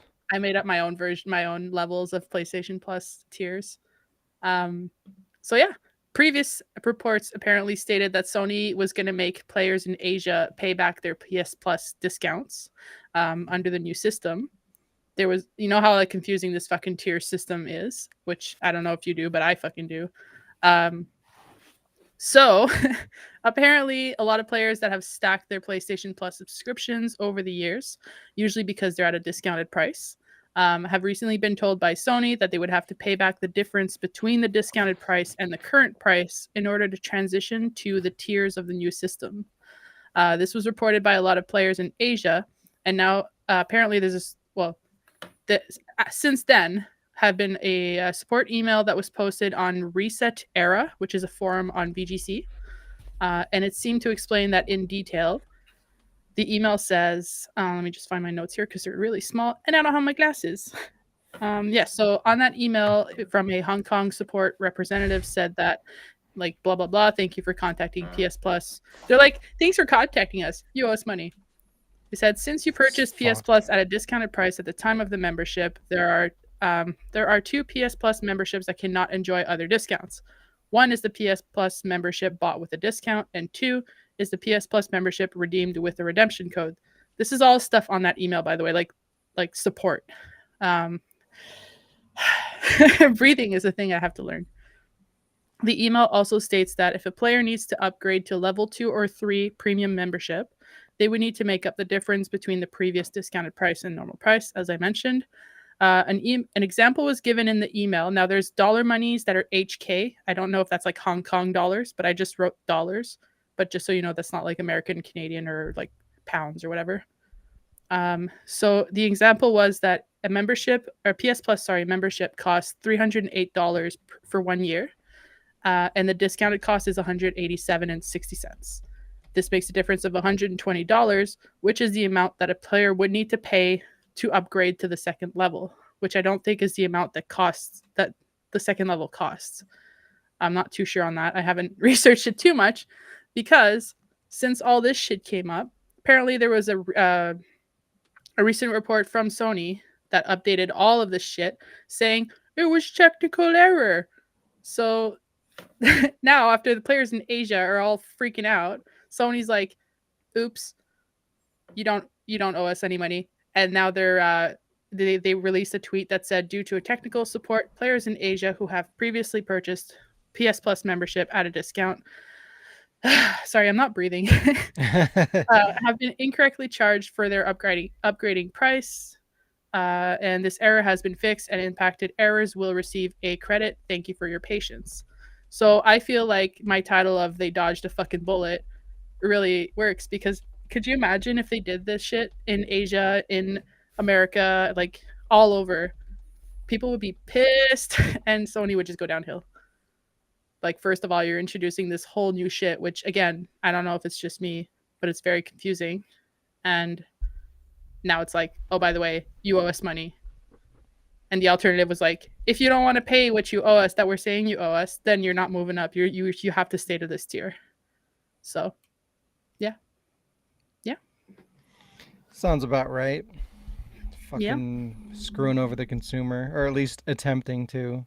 You know, it's like, oh, look at all this money that we're not getting. Let's see what we can do to rectify that. Yeah. So that kind of sucks. So that was my first story. I honestly worked so hard on the pictures. I don't want to get rid of it, but I will. Okay, the second order of business is that Elden Ring is operated by ninjas. I don't know if you guys play Elden Ring or if you heard about this, but apparently, since the game's launched in February of this year, Bandai Namco, which I keep wanting to call Band-Aid, has inconspicuously been editing the game without their players noticing. The game's map has been changing and expanding, and it was documented by a YouTuber from From Software. That's actually the name. I don't know. His name is Illusory. Oh my god. Illusory Wall. Is that a word? Illusory? It's like an illusion. Anyways, now. Illusory? Mr. Wall. Mr. Wall. Mr. or Mrs. Wall. In a recent video, the YouTuber explained that the game's post-release patches made several secret changes and tweaks to the map. Each of the Elden Ring's regions have been altered in some cases with small things like removing roads, ruins, and other features from the map that don't actually exist in the game. So why were they there in the first place? We don't know. In other cases, blocks were removed, which might have represented rocks or ruins that didn't make it into the official initial game. I have to enlarge my font. I can't fucking see. And then some bigger changes were also made, like regions were completely updated for accuracy. For example, anyone who's familiar with the game, which I'm not, I don't know about you guys. Do you guys play this game? It's not my type of game. I bought it when it came out, but so no. So Yeah, and it's not Alex's type of game. Well, apparently there's an area in the game called Stormvale Castle. It didn't originally have a moat or the damaged section of its entrance, and now it does. So a lot of players who were just playing the game randomly didn't notice this. And there's this guy who, if you go check out his video, it's ILLUSORY Wall. And he documented like the whole changes, like before, after, and stuff like that. I do have the actual picture that I used for the background. This is the map here that's unchanged, and he just noted here that there's a road, and here there is no road. So it's just little changes like that. And they did it so gradually and so ninja-like that players just didn't even notice, which is weird, but cool. I think it's kind of cool that they're keeping up on the game, but at the same time, like, why didn't you didn't want a road there? Why didn't you just not put it? I don't know. It's kind of weird. So what's the consensus here? Like, what do you guys think? Like, is this cool that they're like ninja-ing in these changes and not telling anybody about it, or like, is it good or bad?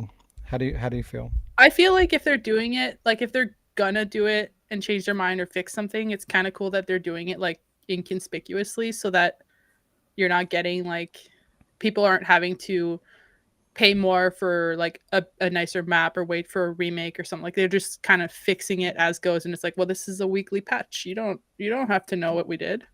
And they didn't include it in the patch notes either. So it's kind of just really sneaky, but at the same time, it's like, how do you know you're not fucking with the person's game now? Like, it's too sneaky.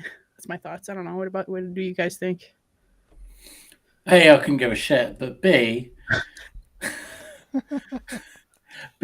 I was just thinking, like, if you're doing like something like a machinima or something, you just happen to be near that place where the road wasn't there before, and then the next time you play it, there's the road. You're like, well, that wasn't there before. Yeah, that's a good point. Yeah, the machinima side, or like if you're doing a walkthrough and then somebody's playing through it and walking through, and they're like, "What road?" Right. Or if you're like a speedrunner and you have an understanding of the game and you're trying to run through it, and then, oh wait, it's different.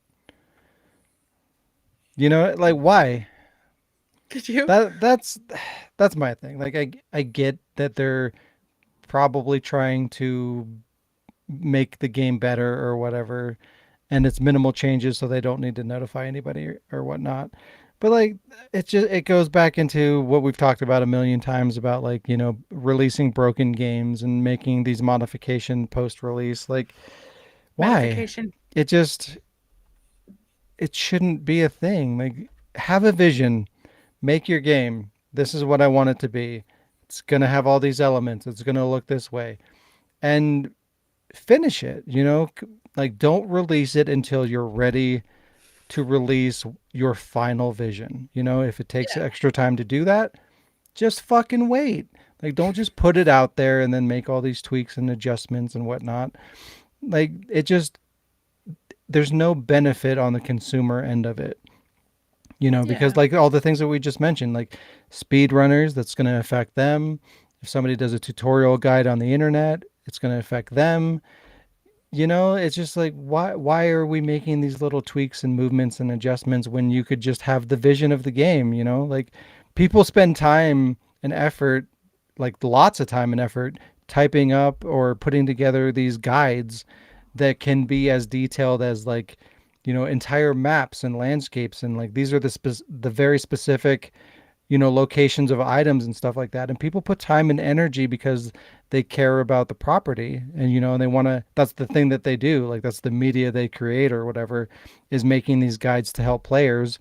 And it makes that kind of shit redundant when the developer goes in and makes all these, you know, little adjustments here and there. It just, it just doesn't make sense to do that. It just says like, hey, we weren't ready to release this, we did release it, and now we're going back and making adjustments. I hate that mentality. And here it's not as bad as it could be, but again, like the more this becomes commonplace, the more we're going to see this happening, and the worse it can be down the road. You know, if we're just saying like, hey, this is okay because it's not that bad here, well, what if it's worse next time, and even worse than that the next time? And you know what I mean? Like it opens the door for things to get shittier. We're enabling that behavior, and that's my problem with it. Other than that, it's kind of whatever. But at least it's like, yeah, so that's for the map part, and I totally agree. And Sasha pretty much said the same thing. Like, you know, if you should be able to fully finish it before you release it. But at least like they, along with that other stuff, they did do some good stuff. Like they rebalanced some bosses, they fixed stability bugs, buffed spellcasters. Like they did like actual gameplay fixing, not just like, hey, we took this rock out. Could you like? I'm just thinking. When I play Elder Scrolls Online and like we go to sleep or like log out, I like to sit on top of a cliff. And can you imagine like logging back on the next day and like the cliff is gone? Yeah, it's like, I swear to God, I was you on just a cliff. fall. You just die. You're like, you come back, you're dead, or you're in the water because they added a fucking moat. So Right? yeah, It's like compare that to something smaller, like Resident Evil. You know, like you spend time learning the mansion and the paths and where all the items are and how to make a good playthrough and where the enemy placements are. And these are all factors that you think about when you're doing a speed run or anytime you're playing the game, right? These are things that you consider.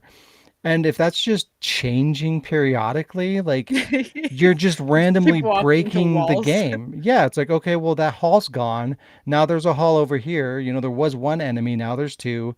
Now there's no enemy where there was one. You know, it just fucks everything up. It's like, And it's okay, like, if, like, when you release the game, you're like, okay, hey, for the sake of replayability, we're going to rotate elements. And that's kind of your, like, how you're approaching your game to keep things fresh and interesting. Like, that's fine if that's the idea. But if you don't communicate that to the player base, that's a problem, because then they're just going to assume, okay, well, the game came out. This is what it is. I know what to expect, and I'm going to plan around that. Like, if you're not telling anybody that you're going to make these changes, then you're just causing frustration. It kind of breaks the trust issue that they have in the company. Like, what, I don't know. I feel like you guys all said, like, you know, make the game 3 months later, you change it. No, make sure it's done. That's it. If you didn't want it, too bad. Make a sequel and then fucking put them out in the sequel. Right. And again, it's about how you handle it. Yeah. Like randomizers in Resident Evil is great if you know that's what you're getting into. You know, like if you're playing a randomized version of Resident Evil, that's fun because that's what you're expecting. But if you buy the game and it's a thing and you play it and it's just changing and there's no reason as to why it's changing, but super that's gradually just frustrating, to mess you know? with your mind. Like, yeah, it's just annoying. Yeah. So it's like perspective changes everything, you know? Like if you're, uh-oh, my camera died again. Oh, hold on. And we noticed it. You tried to do it gradually, but it was just done suddenly. And you should have, you know, off the bat, if you didn't want your camera on. Finish your camera before. My fault. I didn't plan ahead. But yeah, we all seem to have the same thoughts that like ninjas are stupid and they shouldn't be in video games. No, I'm just kidding. That's not the moral of the story here. Yeah. Well, it's like I so, mentioned so many times before, like transparency is really important. mhm. You know, it changes everything. Do you want me to wait for your camera to come back? Oh, Hello? and he's back. Hello? Hello. Hello? There you go. I waited. All Did right. you? Yeah, the next piece, I'm really proud about this one. I know we've talked about it a couple times, which is why I gave it this stupid ass title. So God damn this it. is part 4 of The Last of Us Part 2 multiplayer, or part 1 of a new game. And then I put what because I confused myself when I wrote that. I feel like you were just looking for a reason to use that picture. It's actually my background right now. I was gonna show it as my background, then I was like, yeah, I'm getting frustrated with all these rumors. So yeah. And Joel's like, shh. Anyway, I know I don't remember much, but I do remember we talked about this before, where The Last of Us Part 2, being one of the most acclaimed games of the last generation, it's still people are still saying it's missing that multiplayer mode. The original game did have a multiplayer mode, but it's hard to tell if that's what fans are looking for or not. And there have been a lot of rumors about this game being in development by Naughty Dog, but somehow the company ended up opting to scrap the multiplayer mode and instead use the resources on the core game. As there is talk of a Last of Us Part 2 remake. Or so there's been so many rumors. I don't even know which one to keep up with anymore. But apparently now Naughty Dog is not working on the multiplayer mode of The Last of Us 2, but working on, apparently, by the way, this is all rumor, working on a completely new spin-off game that is a live world multiplayer. Is that what it's called? Live service, sorry. Games as a service. Yeah, live service titles, which is scheduled for the fiscal year of 2022. Because Sony has confirmed that they are working on 2 live services titles for this year. It doesn't look like it, and it doesn't look like it's going to be a Last of Us 2. I think, actually, last time I brought this up, we were talking about there was like a cloud. Sorry. And in the cloud, there's like infected or something. I don't remember exactly what I what I talked about. But yeah, there's rumblings that PlayStation will host the state of play in June.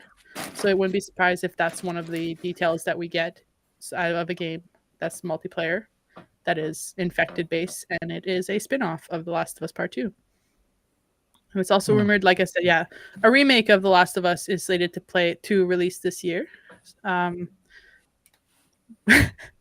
don't know what to believe anymore. But there's so many rumors going on these days. Yeah, and so annoying. A lot of them are from Naughty Dog because I think at one point they have mentioned that you're like, oh yeah, we're working on a new game, so everybody just automatically went, well, Naughty Dog, so it's got to be Last of Us. So I just wanted to kind of go over that. Like, if they do come out with a multiplayer version, what do you think? What would be better? If it was The Last of Us Part 2 with a multiplayer mode like the first game, or a whole different new game that's just kind of a spin-off of The Last of Us, which is also live service multiplayer battle royale.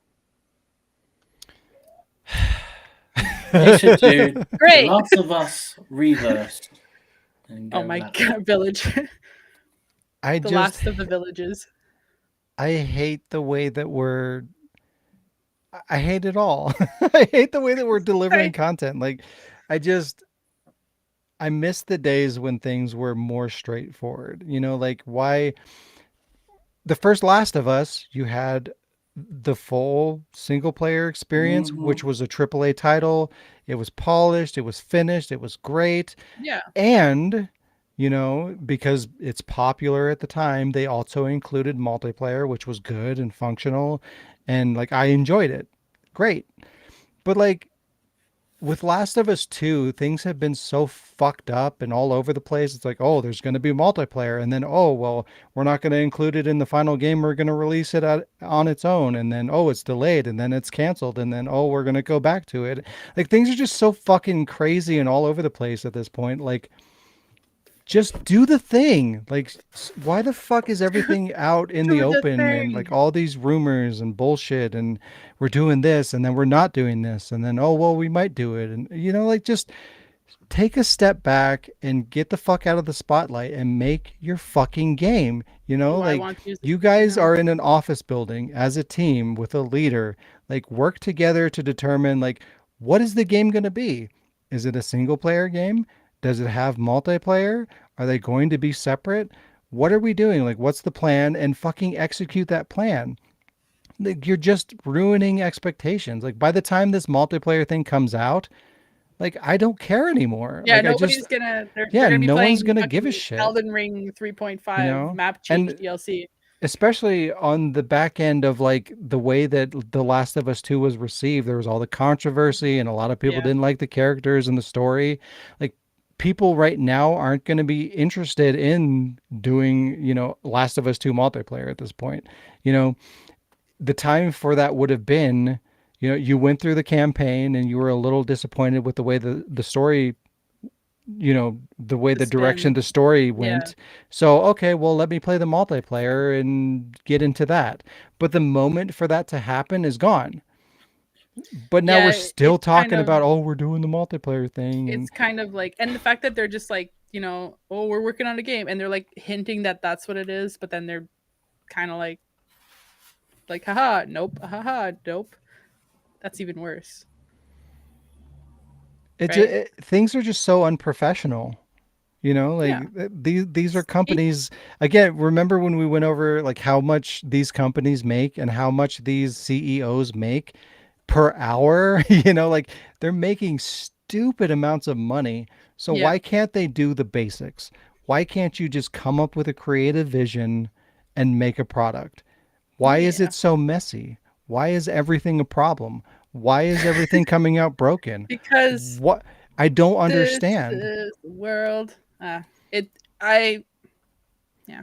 Like, I could accept it if they were making like shitty money and they didn't really give a shit. Shitty money. You know what I mean? Like, if they weren't, if it wasn't viable for them to be invested, like, they're making so much money, they should value what they're doing. They should Oh, the appreciate money. the position that they're in and the amount of money that they're making, and the fact that they're in a artistic, creative environment. Like, you need to get people in those positions that care and appreciate what they're making, because otherwise it's just a business, and it's messy and it's shitty, and that's kind of where we are, where things are Your broken business. and released unfinished and patches. And if you get somebody in there that is appreciating where they're at and the money that they're making and the position that they have, and they're invested in making art, that creative element of video games, then Mhm. things are going to be better. There's going, like, I'm a creator, I make creative content. I make that shit. Like, I'm not going to release something that's broken and half done and then go back and fix it later, because I have integrity Oh shit. Sorry. and passion about what I make. Right? So, like, I'm not going to release it until it's done, until I'm satisfied with the end product. So, and I do it for free, So, like, if you're paying me millions of dollars to do the same thing, I'm going to be more invested in doing that and making sure Yeah. that everything is good and dialed, and that people are going to get what they want and the expectations are met, and that I'm clear about what I'm delivering. Otherwise, I'm just setting myself up for failure, and I'm focusing more on the business than the artistic aspect of creation. That line just blurs more and more between, like, it used to be about, you used to have like a development team that was 5 people, you know, that did everything, that did the sound and the coding and the story, and they did everything, and they cared about it, and people would Mhm. resonate with that. But now it's like, oh, we have 100 people working on a game and nobody cares, and they just want the money, and like, And oh, the well, how unfinished can we product comes monetize out. it? Yeah, Yeah. like, just For get it out instant now. money. Yeah. Yeah, just put it out there now so that we can get money now, and then we'll fix it later. Like, I'm sorry, I found some shitty news for you, Sean. no, it's fine. It sucks. I It don't like that. does. It shouldn't be that way. And this is something that I looked up too. Like, I kind of glanced at what the news was looking like, and I saw that they're doing like the Last of Us remake on Yeah, which PS5.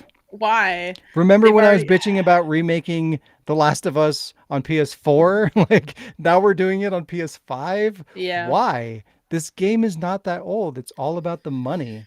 It doesn't like nobody Hey, gives a must shit be the about money. the property. Nobody gives a shit about the characters in the story and making art anymore. It's about money, money, money, money, money. Money. But yeah. Yeah, I'm kind of hoping if it does come to anything, it'll be a brand new game. Can be a spin-off, but just like you said, the time has passed for that multiplayer mode, and either make a Last of Us 3 with multiplayer or don't fucking bother. Don't even. And don't make a Right? Last of Us 3 because it has nowhere for that story to go. No, that would be a No. terrible mistake. I'm gonna move on to the next one here to just to lighten some stuff up. You know? And why Yeah. is my mouse not going fucking okay. Hey, they're making a new Netflix TV adaptation. Of what?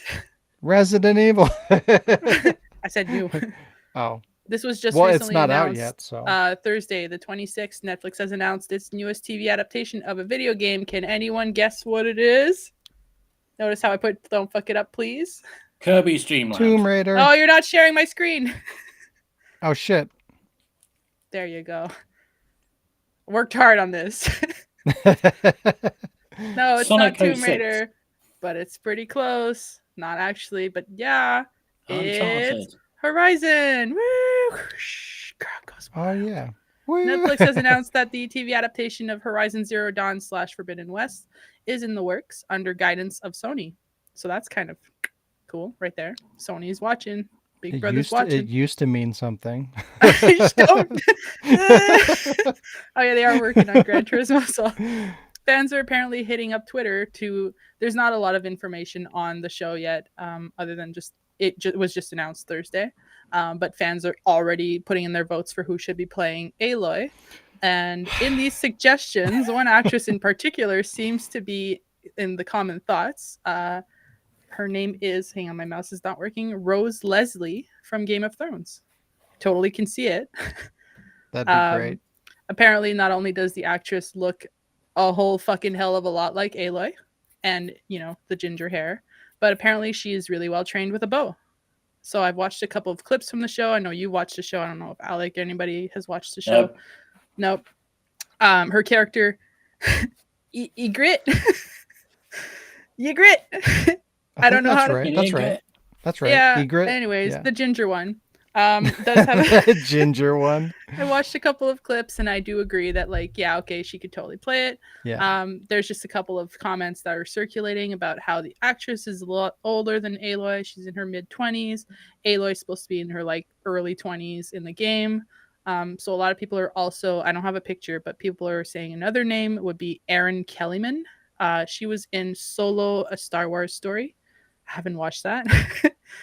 But apparently she looks like a younger Aloy or would work. I don't know. But I don't think she looks that much older. I think, Game of Thrones is not, it's an old show, but unless the actress has changed much since the clips I watched, I could totally see it. And I would agree with that until somebody else comes to mind. I don't know. Well, I'm plus, I'm if you excited. contrast this with how they're casting roles typically in this day and age, I'm good with this. It's close enough. Yeah, you could look at her and be like, okay, yeah, Aloy, I see it.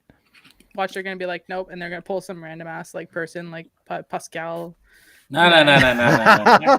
It's gonna be Whoopi Goldberg. Yes, right. With the dreads. Yep. Yeah, I could totally that's see my it. problem. You shouldn't have to figure out who this character is. You should be able to look at the character and be like, oh, I know who that is, instead of oh, that's who that is. You know what I mean? Yeah, come on. It should be a little obvious, like you said. You should, the series starts and you're not like, is this supposed to be Aloy? Right? Who the fuck? I'm gonna give her black hair and fucking. Yeah, it's not enjoyable when you watch the show Abby. and you're like, oh, that's Aloy? Oh, all right. Yeah. When they show the first image of the character, you should be like, oh, I know that character. That's from this. You shouldn't it shouldn't be a mystery. You shouldn't have or to even figure better, it out. you're watching the trailer, you shouldn't be questioning the trailer. Right, exactly. Yeah, and hopefully, from what I've seen, she seems like a pretty good actress too, which is a must. So yeah, I'm actually pretty excited. Again, don't fuck it up, please.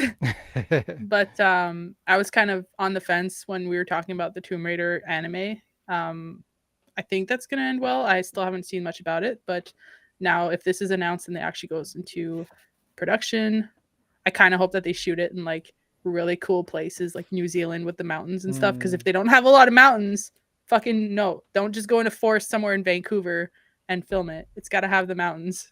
So, yeah, I'm excited. Some good news, hopefully. Yeah, hopefully.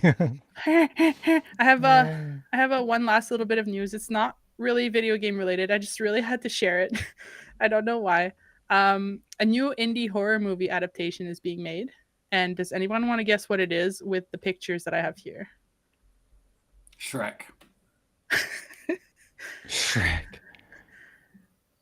Peppa Pig. Watch Dogs 2? I don't know. No. So it's Winnie the Pooh. It's Excuse me, what? called Winnie the Pooh, Blood and Honey.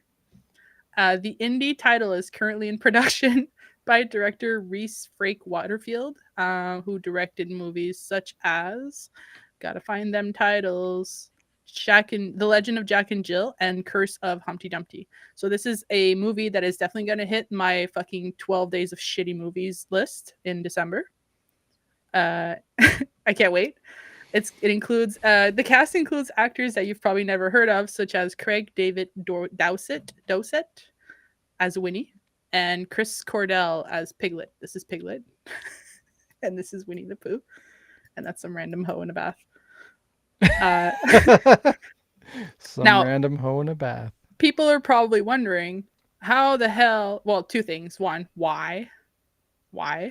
And two, how the hell are they able to make Winnie the Pooh movie without having Disney send fucking Nemesis Mickey on their ass to collect? Hey, call back. Yeah, it's a simple reason. Now, I don't want to get into a huge discussion about NFTs, but until now, Disney had the exclusive rights to the character, but A.A. Milne's work entered the public domain earlier this year, meaning anyone can make a piece of shit like this movie and get away with it. Yeah. So everybody's favorite childhood shit, not mine, but most people's favorite childhood shit, is going to turn into this, and it'll be amazing, and I can't wait. And the fucking director explained why they're like this is because Christopher Robin was pulled away from them, and he didn't give them any food when he went to college. So Pooh and Piglet's life became difficult, which is why they became feral and turned to fucking murder. So it's an amazing backstory, and I love it, and I actually can't wait to watch it, but it's going to be garbage, and I just wanted to share this with you guys because, you know, when I bring it up on my list of 12 shitty days before Christmas, I want you to know why. Yep. This reminded me of a couple of things. One of the I remembered one of them was I'm scared of the thing I was going to rant about in the beginning was the fact that I got a notification on my phone. Like I have the unlimited pass for like going to see movies at Regal theaters or whatever. So like they give me updates on like, oh, you know, this is the new movie and this is the promotion going on or whatever. And I got a notice that said, you know, go see Top Gun early and get a free NFT. Yeah. Like that's the incentive. Like Sean's really? Like, I'll be right there. What the fuck? Like that's so you're trying to encourage me to go see a movie to get a fucking NFT. A lot if it's just like oh God. It stands for something else. It's like non-functional Tom. It's a little Tom Cruise. But that's my concern. Like that fact tells me that NFTs are becoming mainstream. Oh yeah. Right? The fact that shit's just a notification that randomly shows up on my phone, like that's fucked up.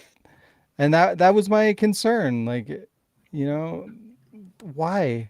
Why the interest in NFTs? I don't understand. I know I don't agree with NFTs, but if anyone's going to use NFTs or anything like that, I want it to be fucking indie asylum movie makers like this shit. So I get to enjoy it. And it's, Yep. Fucking stupid. And that's the end of my news. Alec, you had something? Yeah. Wait for it. I got your picture. You ready? Mm-hmm. Alec deserves all credit for this picture. I had nothing to do with Yes. it. So the news is Ray Liotta, the Hollywood star who also voiced Tommy Vercetti in GTA Vice City and Billy Handsome in Call of Duty Black Ops 2, has died Oh, 2 wrong days screen. ago in his sleep at the age of 67. Known for Goodfellas and The Field of Dreams. But I just really want an excuse to have his picture and put Wasted under it. It's fucked up. What else They was don't. he in? I feel like I've seen him in something recently. When I saw that news pop up that he passed away, I was like, what the fuck did I see him in? Like I keep confusing him with a lot of other people, but He's been in a lot, but I don't know. I couldn't tell. Usually it's like crime drama shit, but I couldn't tell you. I think he would have been proud that you used that wasted thing, Alec, to be honest. He was in Anyway. Goodfellas, was like his big thing.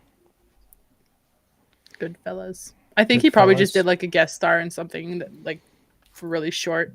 And Yeah, I was like, he hey, did- it's he that did. guy from that thing I don't know. Right. He did a lot of those, especially recently. Cameos and whatnot. Typically as himself. Fair. Yeah. Yeah. That's Sean, did you have any news? I did. I had a couple things that we can go through real quick. I don't have pictures for you. That's okay.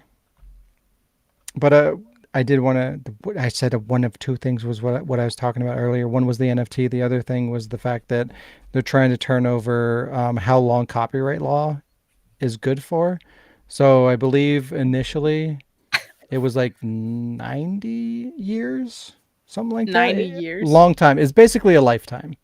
Jesus. But now they're trying to push it so that it's 50 or 60, which is kind of fucked up. Like I understand like the 90 years makes sense. Like if you create a thing, you own it basically for your lifetime. Right? Seems fair, you know? And then when you pass away or whatever, it basically becomes public domain and people can make interpretations of it or revisit it without having to pay a fee, right? The copyright is gone and it's open to the public. Makes sense, you know? But for you to lose your copyright for something like in the middle of your life or whatever, you know, depending on when you make it, like 50 years, like that's kind of fucked up. Like you made the thing and within your lifetime, you're going to see you lose ownership of it. Does that sound right? I honestly, I always thought that copyright laws were like indefinite. I didn't know that there was. No. Yeah, there's always been a time frame, which again, I understand. Like if the person's no longer alive anymore, like yeah, like why not give the public an opportunity to capitalize on it and kind of bring new life into it, right? The person that made it isn't around anymore to benefit financially from it, which is the whole point of a copyright law, right? You copyright something to make a revenue. And if you're not there anymore to capitalize on a revenue, then it doesn't really make sense to have that active anymore. So it just makes sense.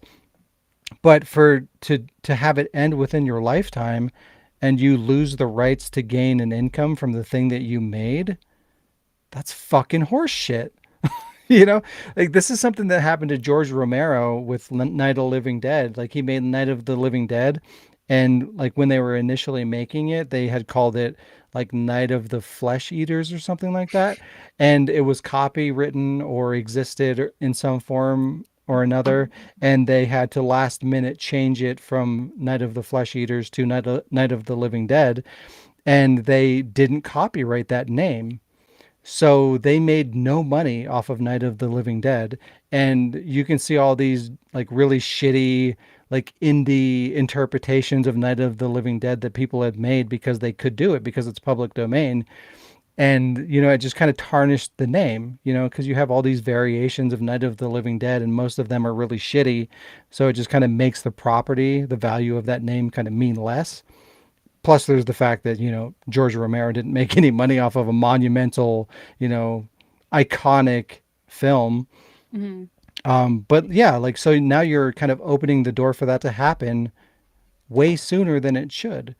You know, it's like if I was making money off a duel, like tons of like millions of dollars off a duel, and then, you know, 50 years from now, I just like maybe it takes off and it gets more popular than ever, like there's a resurgence for whatever reason and people start watching it all the time. Release the remake. Yeah, something happens and it's pulling in all this revenue, but now I don't own it anymore. Even though I made it, I'm not getting any benefit from it anymore because I don't own the copyright.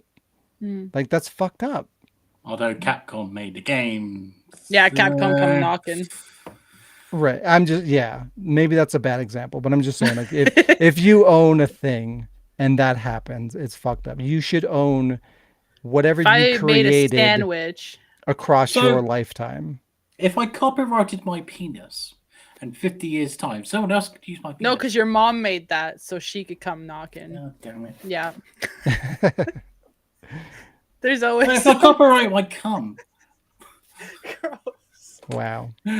I mean, by all means, if you want to go to a fucking lawyer and be like, I want to copyright this jar, and they'd be like, is it milk? Put it in your mouth and find out. Oh my God. But yeah.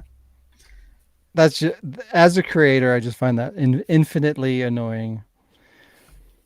But anyways. Yeah. There's all kinds of rumor shit going on right now. I guess there's another Resident Evil Dead by Daylight thing that's supposed to happen.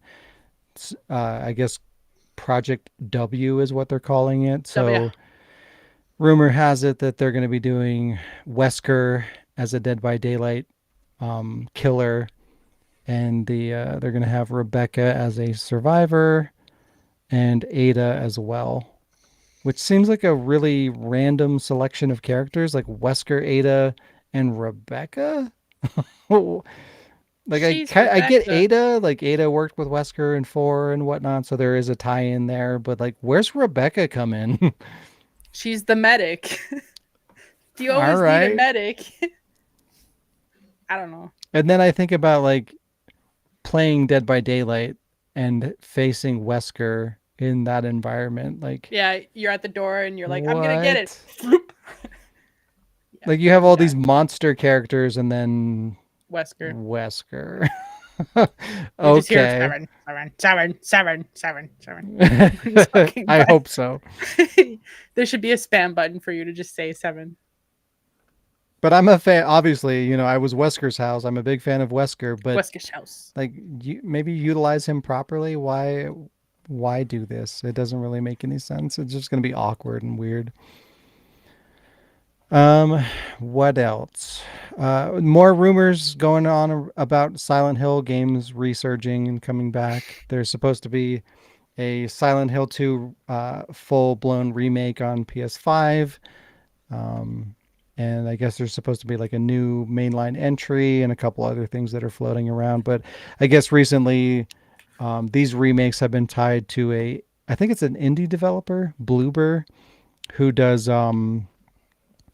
what is it? Layers of Fear and a couple other games out there. But I guess Bloober, the developer, they were inquired as to like, hey, are you guys doing Silent Hill games? And they didn't deny it flat out. So of course that opens the door to speculation. Oh, they didn't say they're not doing it, so maybe they're doing it. So that whole thing's going on. But they did kind of go a little bit further by saying like, hey, we're working on a bunch of projects and we don't want to say anything officially because of licensing deals and whatnot. So the way that they kind of framed it does kind of leave the door open as to like, maybe they are kind of doing something with Konami and Silent Hill potentially. But again, there's been so many Silent Hill rumors at this point that I wouldn't believe any of it until it actually happens. But it is kind of an interesting turn of events in terms of like the rumor mill that's going on with Silent Hill. And the only other thing that I saw was, I guess they released a new trailer for the Resident Evil show, the shitty woke show on Netflix. I guess Black Wesker and his kids. They showed a trailer that had the chainsaw guy, Salvatore or whatever, from Resident Evil 4 in it. And that guy had a name? And during an interview, they had mentioned that they're going to be doing flashbacks that will tie directly into Resident Evil lore. So they're speculating that they're going to be going back and doing flashbacks that involve mainstay Resident Evil characters. Like you're going to see Leon and you're going to see Chris and you're going to see all these iconic characters through flashbacks in the new Resident Evil show, which I really wish that they would just kind of leave all that out of it. Just stop. Just stop. Like if you want to do your own weird, stupid Resident Evil thing, please keep the good shit out of it and make your own shitty version detached from the lore. I would appreciate that. But, whatever. But they won't. They won't. But that's all I got. Like Lee pointed out that Wesker had that photo of Rebecca from RE2. And he shot her in RE1, so that's the tie-in. Rebecca teams up with Wesker in the RE0 Wesker mode. Yeah. There's going back to two other things. One thing, Norman Reedus might have leaked a little bit about Death Stranding 2. He was having an interview with someone who cares, and he just kind of said, "Oh yeah, we started working on Death Stranding 2." I thought that the director or whatever was like, nah. No, Hideo was like, well, I guess the cat's out of the bag now. So he's like, well, okay. Yeah. And the other thing is, Way to go, thanks Norman. to the PlayStation Plus Premium thingamajig, the art of Regina has been used to kind of advertise some of the retro PlayStation 1 classics. So it's heavily indicated that Dino Crisis is coming. Oh. On the I'll get to try to play that again. Yeah, just hopefully they just kind of do something. I mean, they won't, but do something about the audio layer. Gotta stay hopeful, because that's what we got. What do you mean? Well, when you're playing Dino Crisis, sometimes the music is like way louder than the voice over lines. Mm. So you can be like, wait, what did he say? Yeah, and you can't, there's no way of hearing it, because no. Does it have subtitles at all? I don't remember. Probably not. I don't see that, but I think you can. You just got to remember to do it, because if you start a new game, there's no way to change it from there. But you've got to go to the options first and then start a new game and reduce it. But yeah, fucking old games can't go in the menu and change the fucking audio or. Remember, I had that problem when we played Remake. My text was in French and I just went with it, but then I was getting frustrated and I couldn't change it unless I went back to the main menu. Fucking gotta stop switching languages like that. Lee had mentioned that Rebecca teams up with Wesker in Resident Evil 0 Wesker mode, but that's not reason enough to tie them together. I think the basketball picture not a is canon. what does it. That's not a canon thing. It's the basketball picture that does it. Yeah.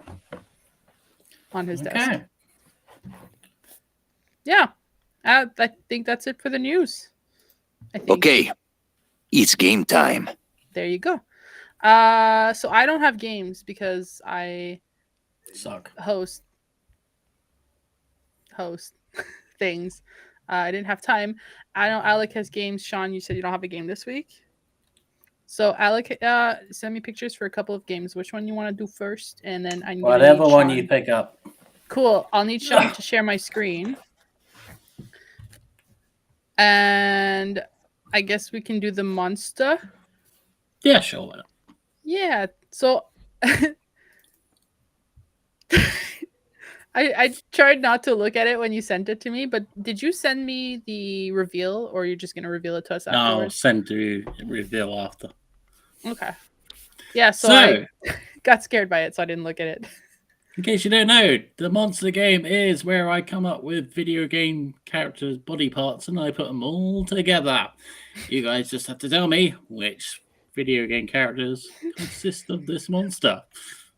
I've seen this face before and I can't place it, but I love it. Sorry, there you go. Can you see it well enough, Sean? Mm-hmm. Yeah. What the fuck? Like, I don't know how, like, you placed them together and it still actually looks like something that would fucking come at you in a nightmare.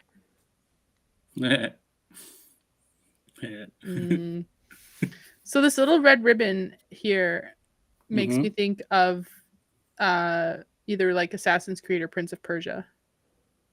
Although I don't know the shoe. Also, this just looks like a fucking twig. Do you got anything, Sean? I know the head is Friday the 13th. It's one of the survivors. Oh yeah. I think the right arm is it might be what the fuck is his name? The F-Zero guy. Captain Falcon? I think that's his name. I think you're right on the foot though. I think that's Prince of Persia. I can't place the left one though. Yeah, I don't know. Why is it so skinny? The torso kind of looks like it'd be from, is it Dead or Alive, that like fucking beach volleyball looking thing where everybody's half naked? It could be. If only you had a Dante around. Or Sasha, he'd know. Yeah, Super Sasha. Mm-hmm. The leg.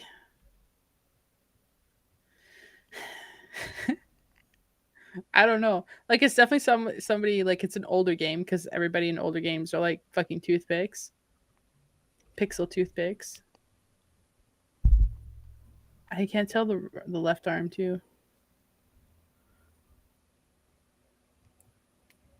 So you got 3.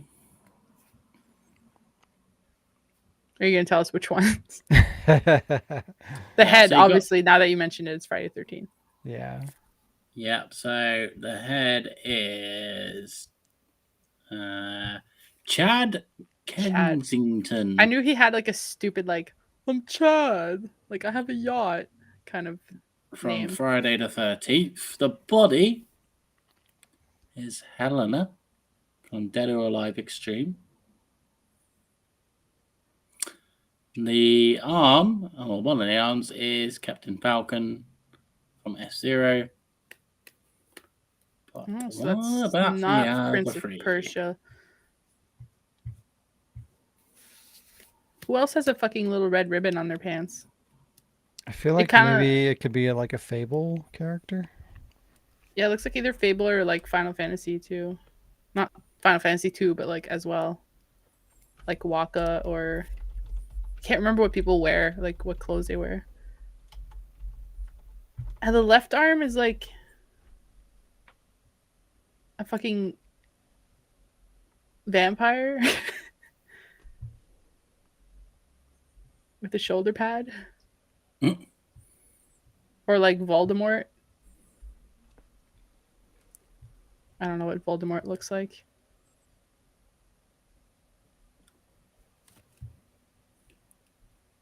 Is the left leg... Is the left leg from Metal Gear? Nope. No. Fuck. Who wears a black skin tight suit, Sean? Yeah, it looks like some kind of like espionage outfit. But I don't know. Why is it so skinny? Especially compared to the other one. It just looks like a fucking stub, like a pirate with his peg leg.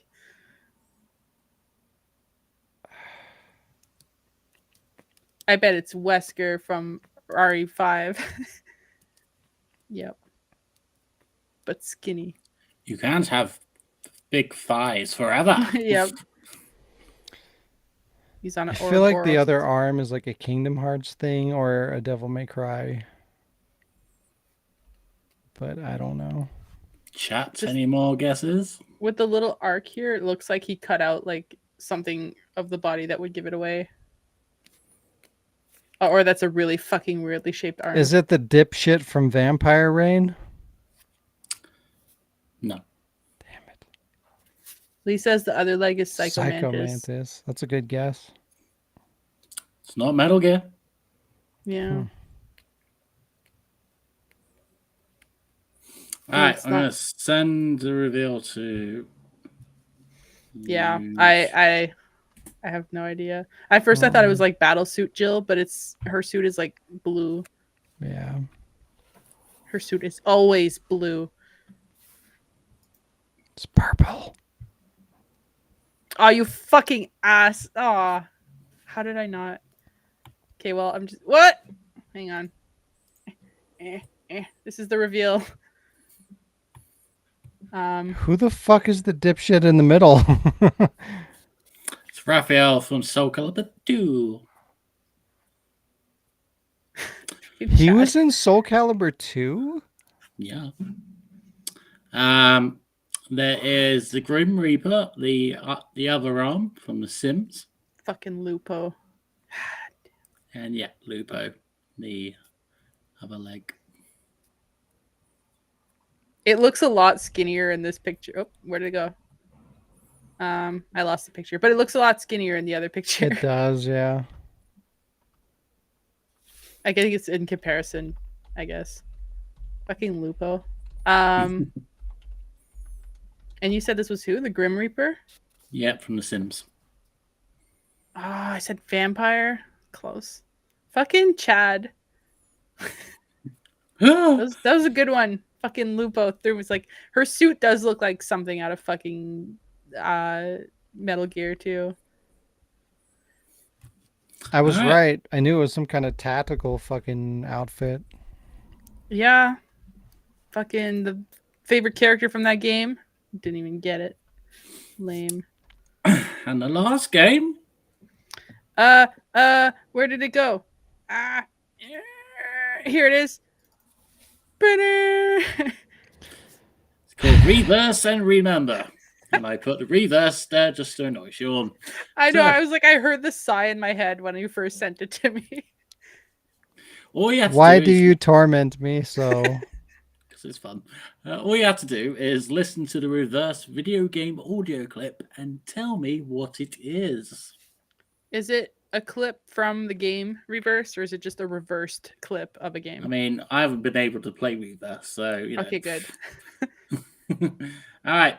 I think there's 5 or 6, but here's the first one. 7.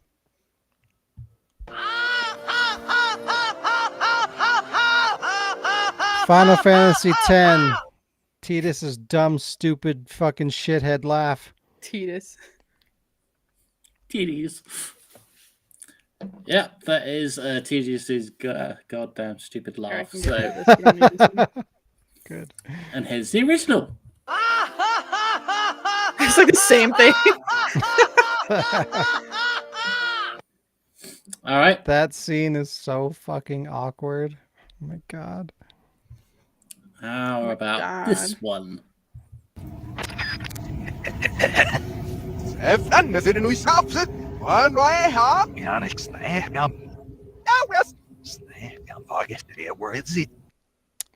It's Metal Gear Snake talking to Otacon?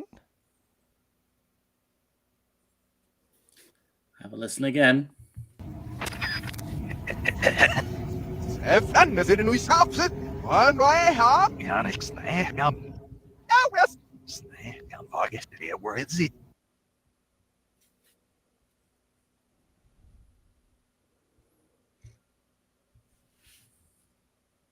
Lee says MGS 3. Oh, Sigint? Maybe. It's either Sigint or the I heard a merchant. camera. The merchant dude from 4. I heard a camera at the end. Right, it is MGS3 and Signet, and here is the original. Is there a way to take off my pants? Say what? My pants, can I? Oh, hell no. This Fox unit is a nut fest. Oh, there is a camera.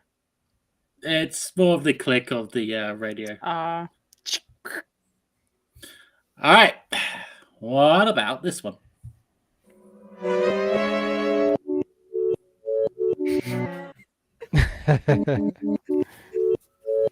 it's the demonic rendition of the Wii music. Doop, doop, doop, doop, doop, doop, doop. What's that? Sasha says it's you. And That's awesome. here is, what is it? The Wii music. Or the Me music. Because it's been used for more than one thing now, so it's hard to remember what it's originally. It's the elevator music from Irrelevations. Won't play it I all did it right. because, just in case. But yeah. Okay, what about this one?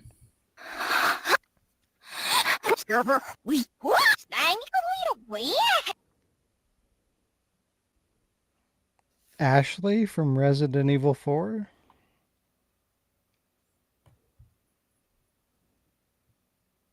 Play it again. Okay.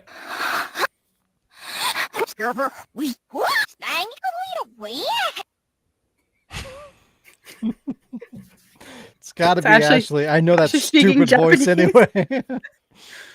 Anywhere. I know that bitch. It is Ashley. So here's the original. Hey, what are you looking at? Oh, you pervert. Okay. That's creepy. Yeah. Now, this one's going to be the hardest one. Ready? My Leon senses were tingling. Okay, here we go.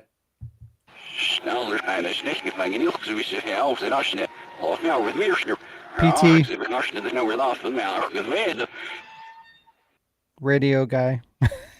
He doesn't have a name, It's I don't think. 100% a transition from World War II.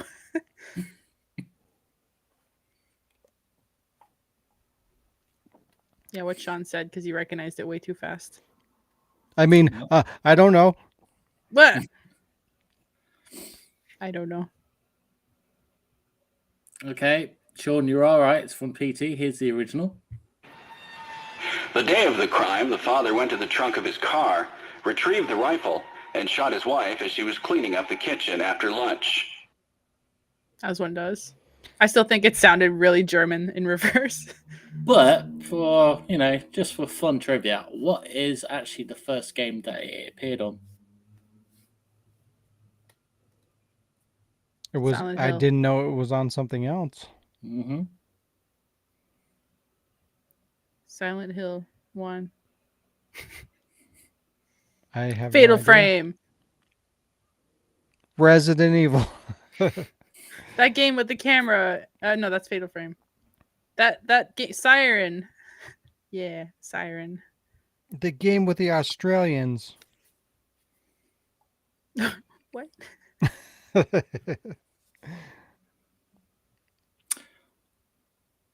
Okay. It is actually MGS5. Really? There is a mission you can go up, and if you take out the security guards, there is a little radio that plays exactly the same audio as in the radio guy in PT. Oh, you know what? I think I did read about that. I forgot. Shit. Idiot. All right. This is the bonus one, the fun one. That's Ready? bonus.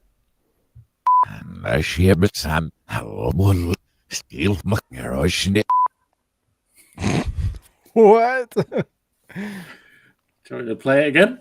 Yeah, probably a couple times.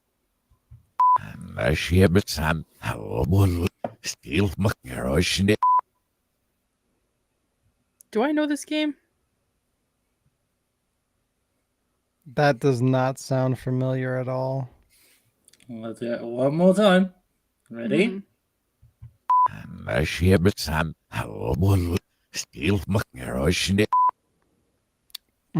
What Wesker's a good guess.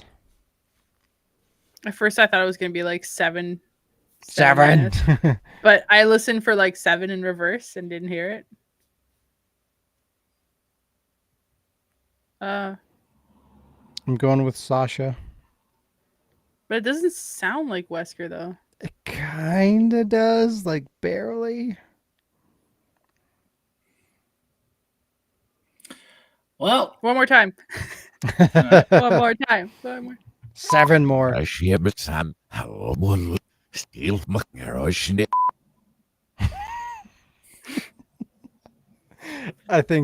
it is Wesker.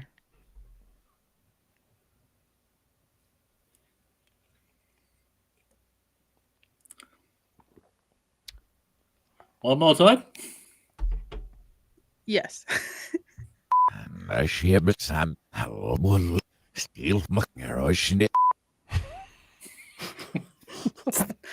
The beatbox here over time. No. I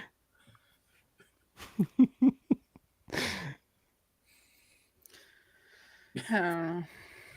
I feel like I might have to do this game again. I feel like you've done something similar before.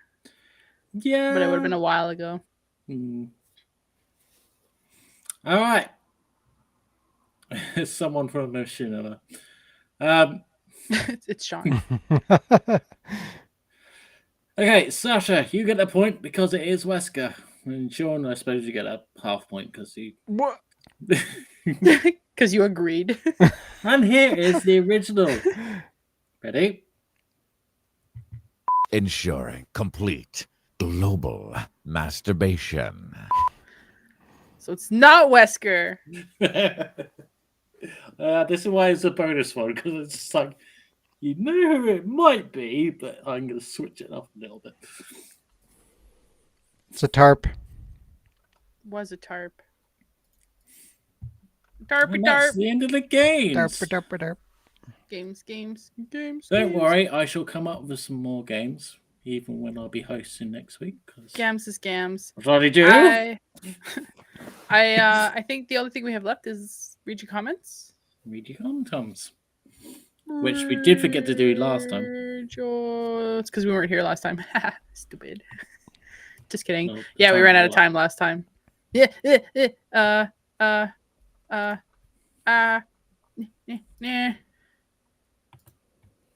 No, not Pornhub versus eBay.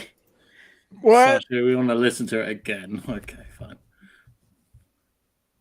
No. Ensuring complete global masturbation. Sasha was correcting her comment. Anyway, Sean, when you're ready, I have the first comment up. Yeah. All right. So, first comment is from Duel Episode 6, Part 2 from OJ.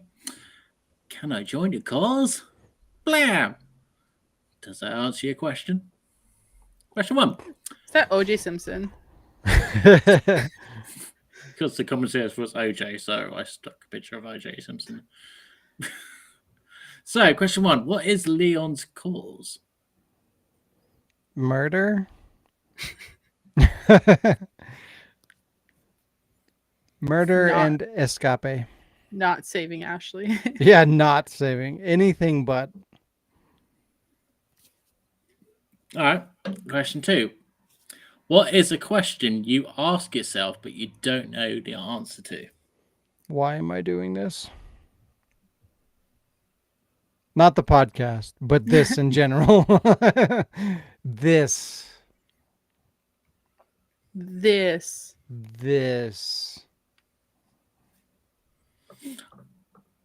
I ask myself hypothetical questions like, what came first, the chicken or me? One question I have been asking for many years is if now I know Siamese twins is not the right term, but if conjoined twins, one of them is wearing a shirt and the other one's wearing pants, are they dressed or are they naked? Yeah. If they put on a onesie, is it technically a twosie? Can they even put on a onesie? Is the butt flap on the side? Wow. I know Alec told me that the question I should ask myself most of the time is, why am I friends with Alec? But that's your words, not mine. Yeah. Mine is just, which dice should I buy next? And what should I eat for snacks? Should I stop buying dice? Yes. No. Should I buy this video game? Wait. Should I buy this No. video game and not play it? Yes. Well, that's a given. All right. Last question for that one. Do you think O.J. Simpson killed his partner? Yep. Did he confess to it? What? Sean's answer is dead age. It's sealed. Okay. Yes, I think he did. I think he did, and he got away with it. My game is sealed, so yes. Yeah, obviously. Yeah. Chat. Do you think OJ's innocent, guilty, or just really good drink to drink? Is he even relevant? Do people even know who that is anymore? I thought the guy in the picture was the eat the poo poo guy. I mean, that's obviously a picture of Wesker from Netflix. I mean, yeah. All right, next comment. Yeah. Oh, too much. Hey, good job. You got the second one. Right. This one is from Eric Chambers. Comment is LMAAO Merchant. Hey, Leon, there's a party in my pants and you're totally invited. You can bring the garbage pail kid if you want. I don't give a shit. I'm so drunk right now. Good line. Question 1. Is there any child in history you would leave in a garbage pail to rot? Mm-hmm. Yes. All of them? Even yourself as a child? Yeah. Yeah. Garbage kid belong in a garbage bin. Prom night dumpster baby.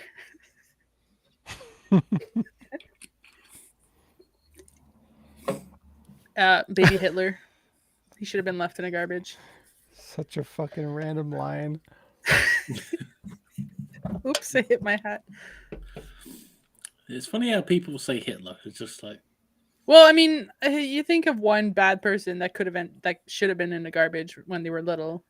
Usually, yeah. Wow. Wow, you just gonna take that, Sean? Yeah. I'm sorry, I can't hear him from the garbage pail. Get over here, Ashley. Right. There you go, Ashley. I mean, that was a point of. Yeah, and that's who belongs in the garbage. Always. There was a bully in my school that would throw his leftover lunch at me, so I would totally chuck him in there and lock it. Giving you food scraps and you throw them in the garbage?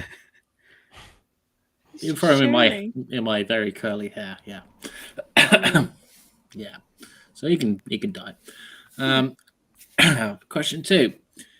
Would you attend a party in the merchant's pants? Mm-mm. I mean, if I was going to a party and borrowing a pair of his pants to attend said party, then maybe. But yeah, no. But yeah, no. Yeah, no. Yeah, no. Better Putin him in the garbage.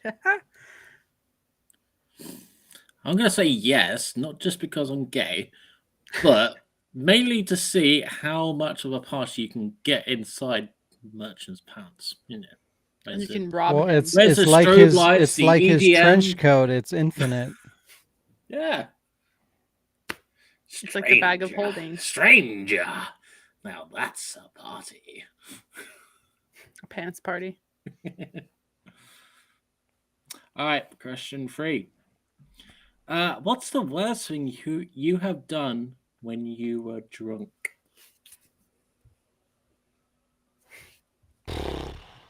Oh man. Just the one worst thing? I mean, whatever stories you want to give. There's just so many. That's a dangerous question. I'll start by my one. So I was drinking with some of my best buddies, and I had like a bunch of noodles before I went over to his place, and I ran out of my normal cigarettes. So he makes a rolled up one, but he fails to tell me in my drunken state that it's weed. And weed and drunk doesn't mix right. So I am in the back of his garden. It's all just concrete slabs. Back of his garden. Oh yeah. And I just puke absolutely every fucking square inch of that garden. And I leave it until the morning.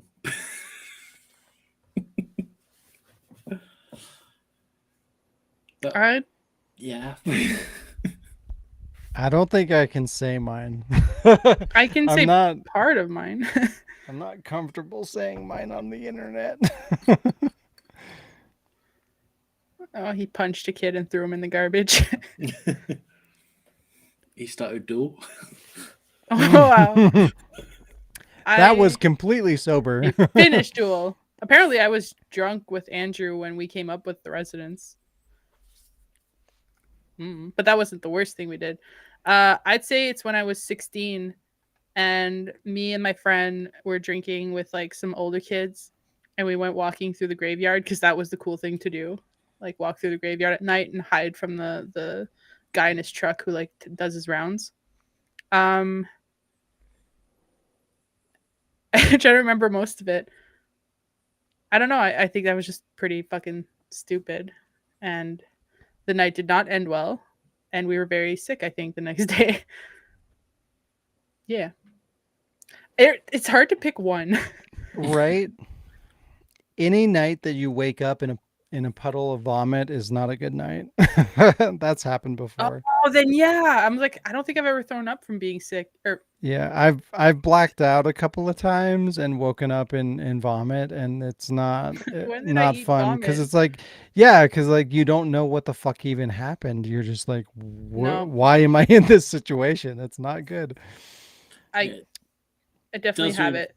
It does remind me of the time where I get so drunk because the room is spinning just so much. Oh, the spins. Whee! I want to go pee. I think I'm at the bathroom just to go pee. And in the morning, I realize there's a great big fucking patch of wetness on wetness. Yeah, on the wetness on the carpet, and I'm just like, shit. Because mum and dad, I was still living with mum and dad at the time, and it's like, mum's like, shit. I better close this door and put some t-shirts or something shit over it, just so it's not obvious. Don't look. It's just pee. I think without like it's not my worst. The graveyard one was the worst. But one time I went to a friend's house with my cousin and his girlfriend, who was my friend, and there's this movie we used to watch because we were cool like gangsta face kids. Gangsta face. Yeah, phase. We were in our gangster phase. Oh, phase. But also gangsta face, bitch.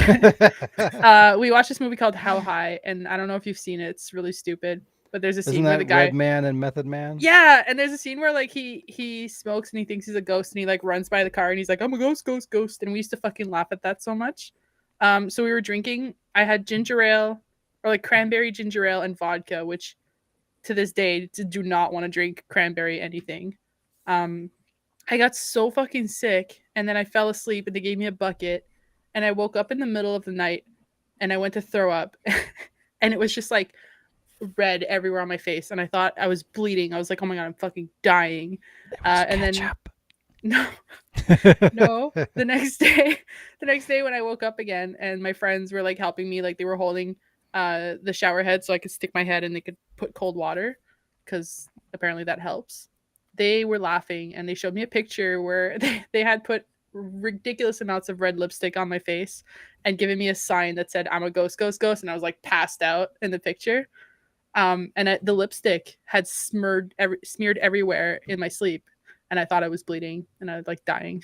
So it was funny, but not. My mom had to come pick me up the next day, and that wasn't so funny. But to this day, cranberry anything gives me PTSD.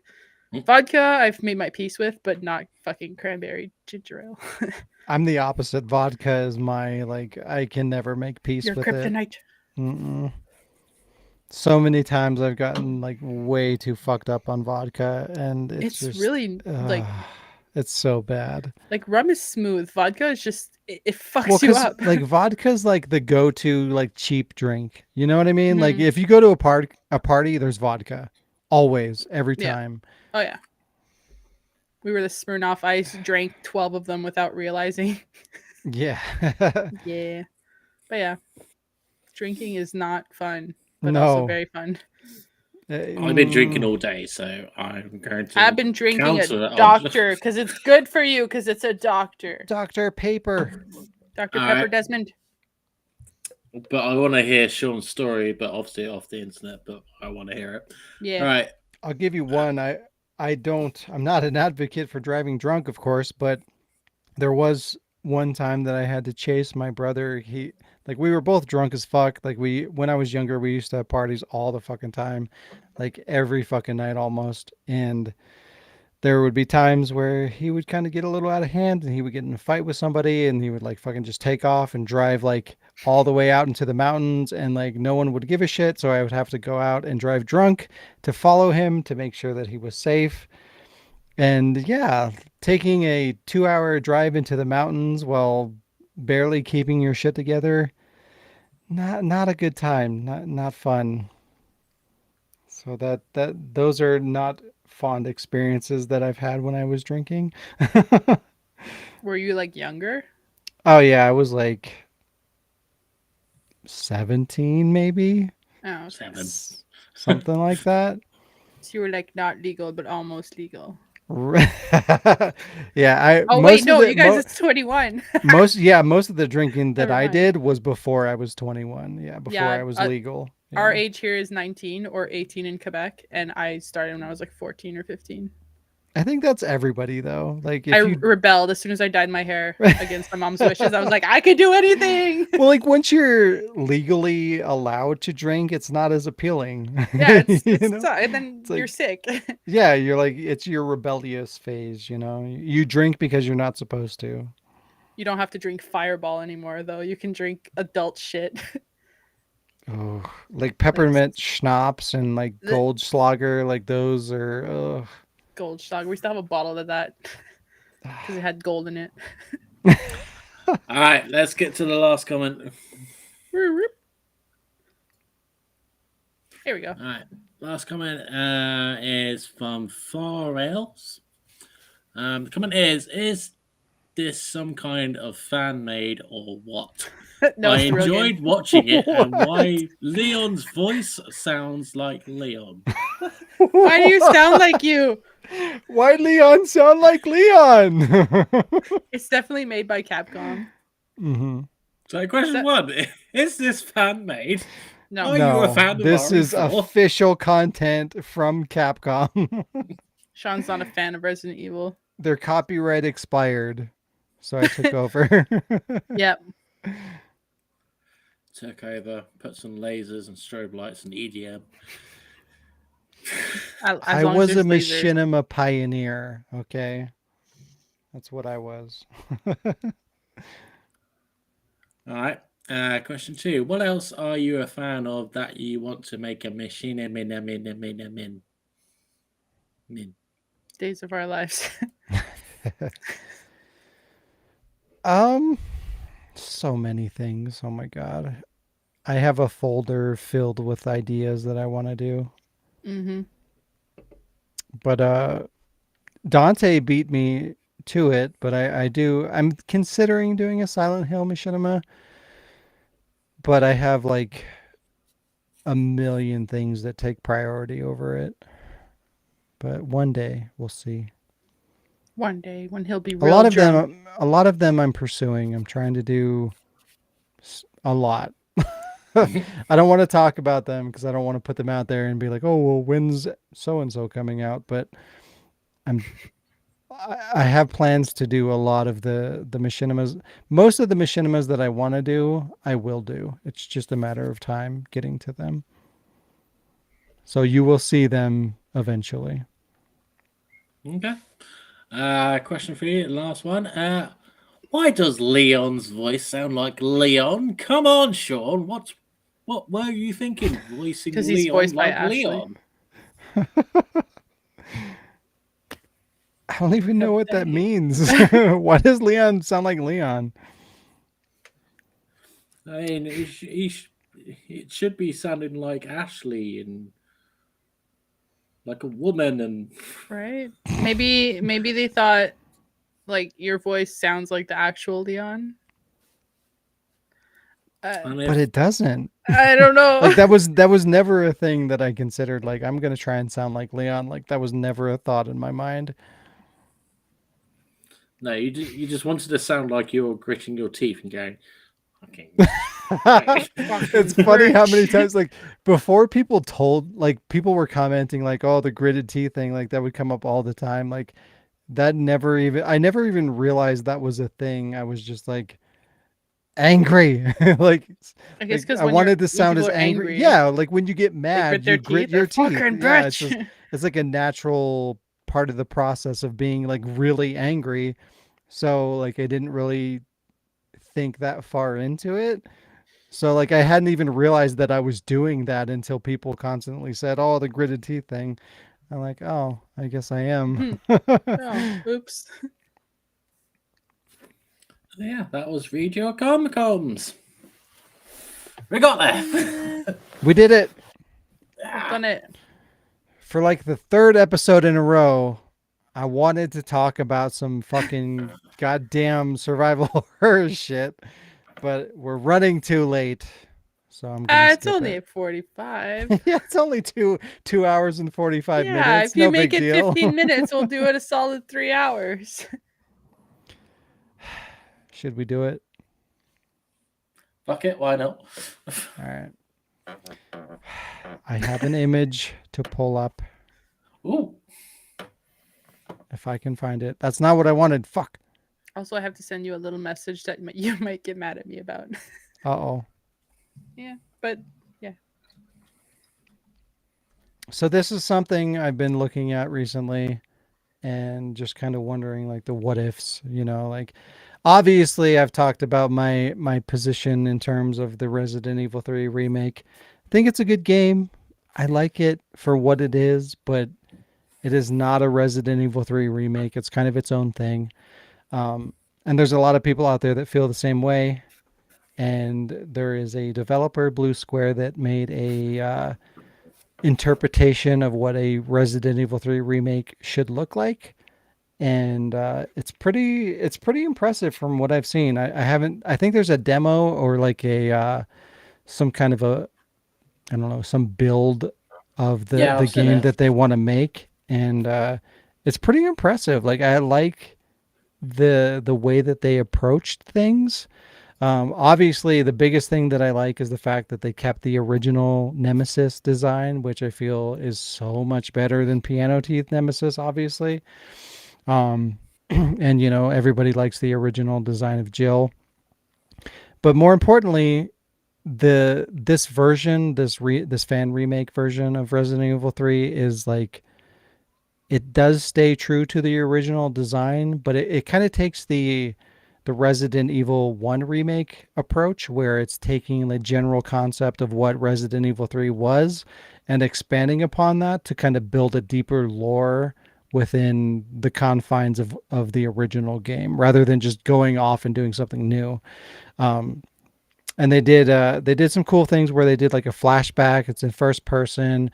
You're Jill, you're running through the forest, going to the mansion and stuff like that. And they rebuilt the character models for like everybody, for Wesker and Barry and Jill and everything like that. And you control Jill as you're running through the forest and you're, trying to get to the mansion and dogs are chasing you and stuff like that. Like that's a really cool idea to kind of explore, like we never really got to play that part of, Resident Evil, like outside the mansion and kind of what that experience was like. So to kind of get a taste of that was kind of interesting.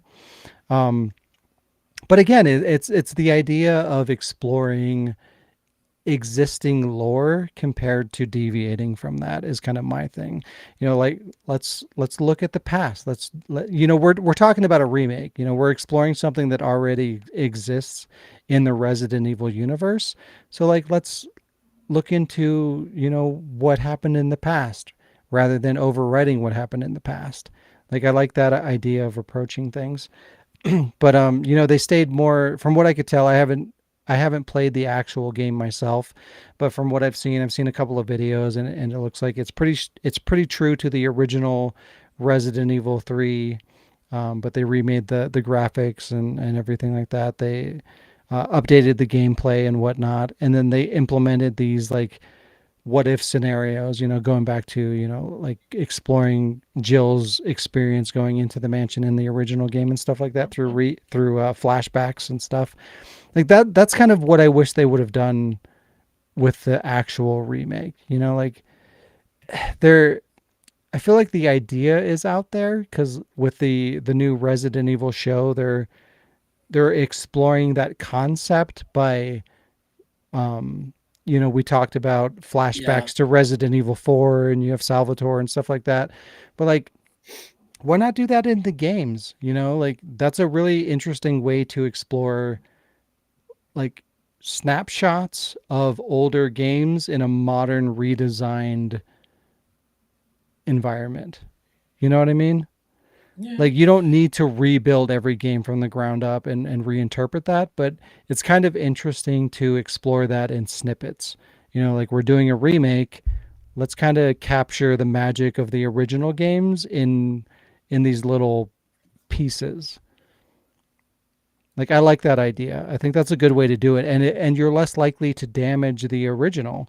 Rather than redeveloping everything from the ground up, you're taking an experimental approach to the past and kind of feeling it out to see like, hey, what do fans think of this? I like that idea. Because like you could have the past bit as a kind of tutorial as well for new gamers to get to used to what the game is like. So yeah, I could see it working. And it'd be also awesome that Jill remembers to pick up something from the mansion. She has no idea why she picked it up, but then she just wanted it. Yeah, and then she just wanted it. She has it in her pocket, and she's solving a puzzle, and it's like, this will fit. It was shiny. She had to get it. I like the idea of, in terms of a remake, diving deeper into the roots of Resident Evil rather than exploring something new. And you can even kind of do a mixture of the both, kind of like they did with this fan game, where that scene was in first person, because you do have that audience, that modern audience that, they were introduced into Resident Evil 7 or Village or whatever the fuck. And like it or not, that first person perspective is now a part of the Resident Evil culture. So kind of taking that in moderation, doing that flashback, I think is a really cool way to merge the two audiences. It's like, okay, well, we're taking the modern audience who likes the first person idea, and we're taking it back to Resident Evil 1, and you're going to go through this scenario in first person to kind of integrate that audience into transitioning them from first person into a third person or a fixed camera environment. That's a really smart way to merge the audiences. Like these are the things that I feel like Capcom, people that are paid to come up with these ideas should be exploring. Like I understand the idea of modernizing things and progressing into more action oriented things because of sales or whatever, different markets, but there's a way that you can kind of meet in the middle. You can kind of merge the audiences through multiple perspectives into one experience. You know what I mean? You're taking the original concept of a game, you're remaking it, and you're kind of including all the different generations of Resident Evil players. You know, you have fixed camera audience, you have third person audience, and then you have first person audience. And I feel like this remake game kind of encapsulates, from what I've seen, two of the three. So like that's a really smart way to do it. But I just don't understand why Capcom isn't looking into that idea. You know, they have to, at this point in time, they have to understand that there are multiple markets out there.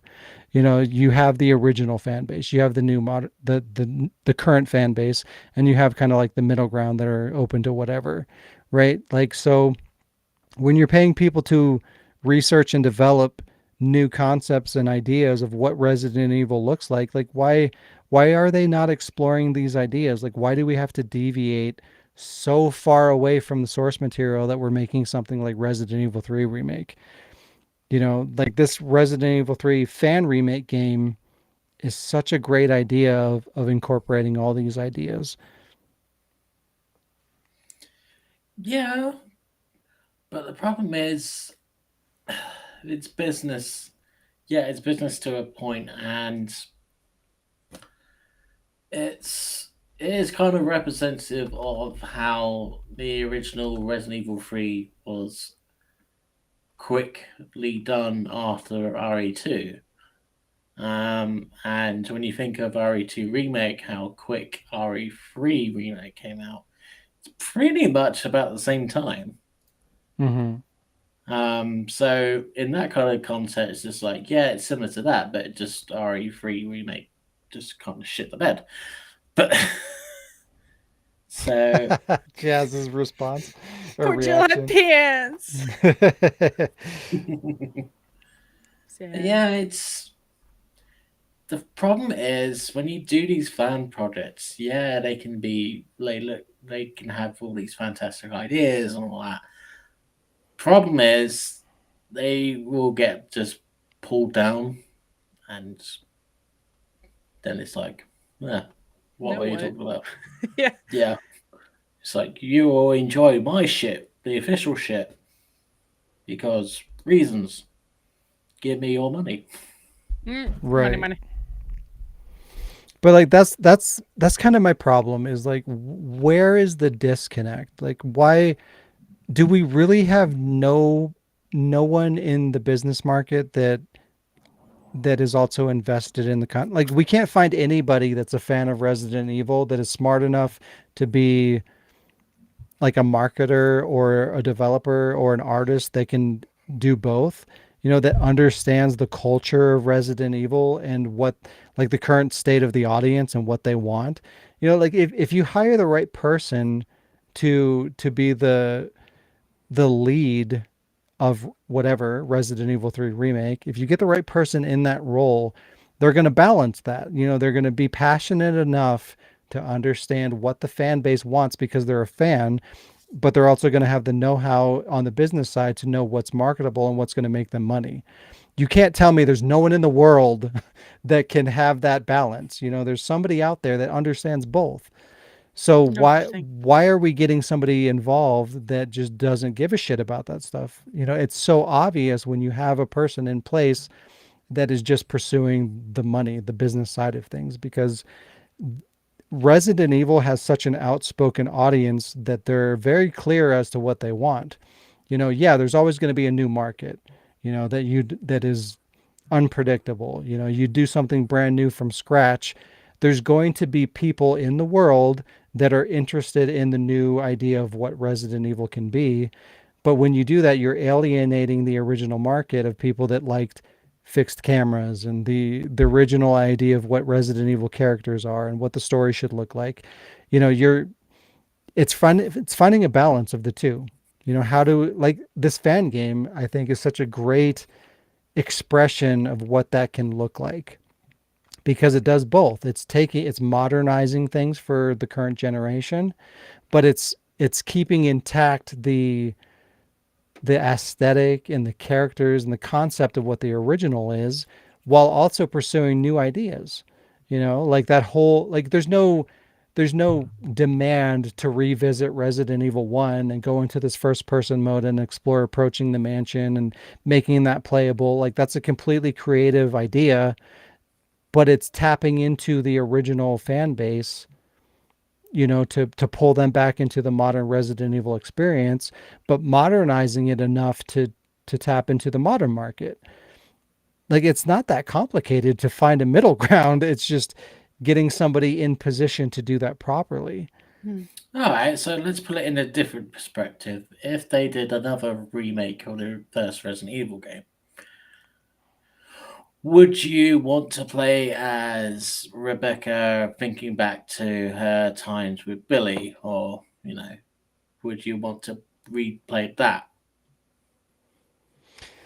That's It's actually a pretty good question.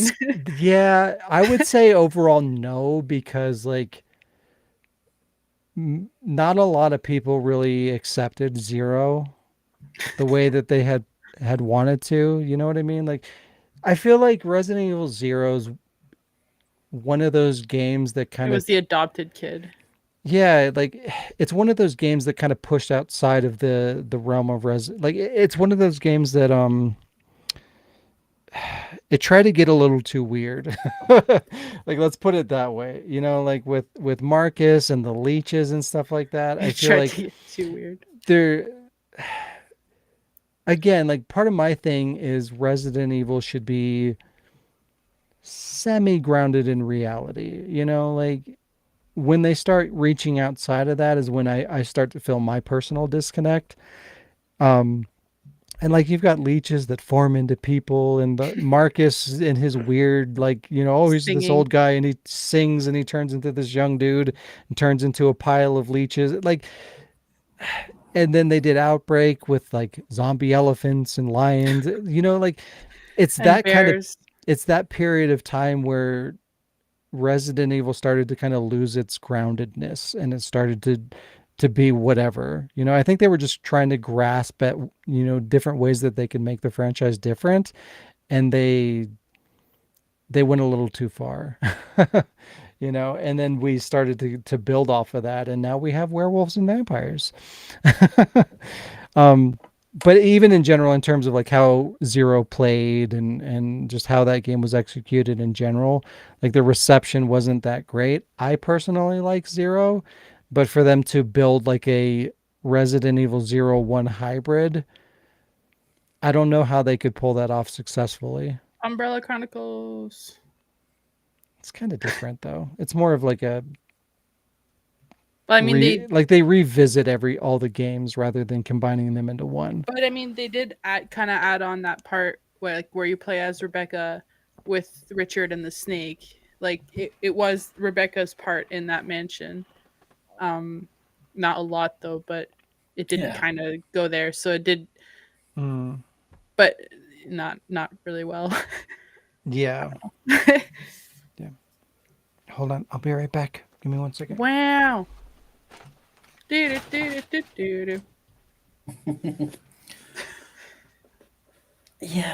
I don't know. That's the other thing. If you just keep Resident Evil and every game really that has a series, if you just keep it to the same formula like the originals, people are just going to get bored of it because like you've been there, you've done it. Yeah, but there's a middle ground, like, that can be reached. Like, stick to the original and introduce some different, like, kind of like 4 did, I want to say. How like 1 and 2 was mostly just zombies, Cerberus dogs. They had a fucking snake and shark and stuff. But then and 2 did that, but with like the G-strand. The G-string, yeah. Birkin's G-string. But like 4, they had like now I don't know all the names of the shit, but like the dog's faces ripped open, or like people's heads fucking exploded into tentacles, and like they were more like villagers that were infected, not really zombies, but even as villagers, they were kind of like hive mind kind of thing. So I feel like that was kind of the point where they had that old school aspect, but also brought in new stuff, and they could keep doing that while branching out. But it seems like Village. I don't want to play it because it doesn't even look like a Resident Evil game, and it just kind of feel like they did that with like 7 as well. Like they had one type of monster, and it was not a lot of monster. Like you were fighting the fucked up family, and that's not. It didn't feel like a Resident Evil game. Like it was a pretty cool game, except for like the whole forced first person. But it just, I see the point of like, I didn't feel like I was playing Resident Evil. I just felt like I was playing a game where I was thrown into some crazy fuck's house, like wrong turn 7. 7. Yeah, and I can like there is a way, there could have been a way to have that while bringing like I don't know. It's a middle grounds kind of thing, I guess. That's what I think. 7 sucked. Yet it's better than 8. Well, yeah, that's what I mean. Like I enjoyed the game for 7, but I didn't feel like I was playing Resident Evil, and the forced like first person didn't help either. Yeah, I wonder. I can't help but wonder, like, what would happen if they had done fixed cameras with the remakes. Like, I wonder what the reception would have been like if they had actually just committed to doing that, like a full 1-to-1 remake. You know, because if you think about it, when the original Resident Evil 1 remake came out, they were kind of in the middle of their like identity crisis where people were complaining like, oh, Resident Evil's getting stale. It's always the same. They, you know, that's when they started to make that decision to go more action oriented. But you know, they it's such a hard thing to gauge because when they did that, they made it exclusive to the GameCube. So if they had made Resident Evil 1 remake and made it multi-platform and fixed cameras the way that they did, like what would the reception be for that? And like where would that go? You know, so I just wonder, they haven't committed to a full-blown fixed camera Resident Evil in like almost 3 decades. So like there's no way to even determine if there's a market or not because they never committed to doing that on an appropriate scale. Because let's be real, the Resident Evil market was not on the fucking GameCube. I don't give a shit who you talk to. That was one of the shittiest business decisions I've ever seen in my life. Like, I get that what they were trying to do, like, oh, if we move survival horror to GameCube, maybe we'll have an exclusive market. But that was just a bad decision. That was not where the market was. That the audience on the GameCube was younger. Nobody gave a shit about survival horror or mature themed games on the GameCube. So for them to commit to that was a bad decision.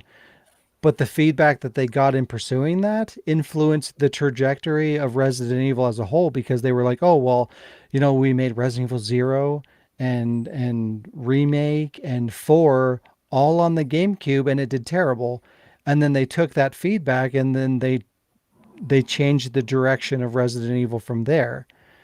But that's not really a fair way to do things, because had they released all of those games multi-platform, I guarantee you there would be a market on PS2 for that. Those games would have sold at least double or triple what they did on GameCube. So what does that mean? So if the sales were there to support classic fixed camera or, you know, old school style survival horror, like, would we even be where we are now? You know, like, I feel like that poor decision on Capcom's part to pursue GameCube negatively influenced the direction Resident Evil went as a whole. And for me, I felt like when they announced we're doing Resident Evil 2 and Resident Evil 3 remake, this was the opportunity that they needed to revisit that. Like, let's try it again. You know, we're going to modernize things. We're going to go fix camera. We're going to make a true old school survival horror experience on modern consoles with updated graphics, multi-platform in a new era.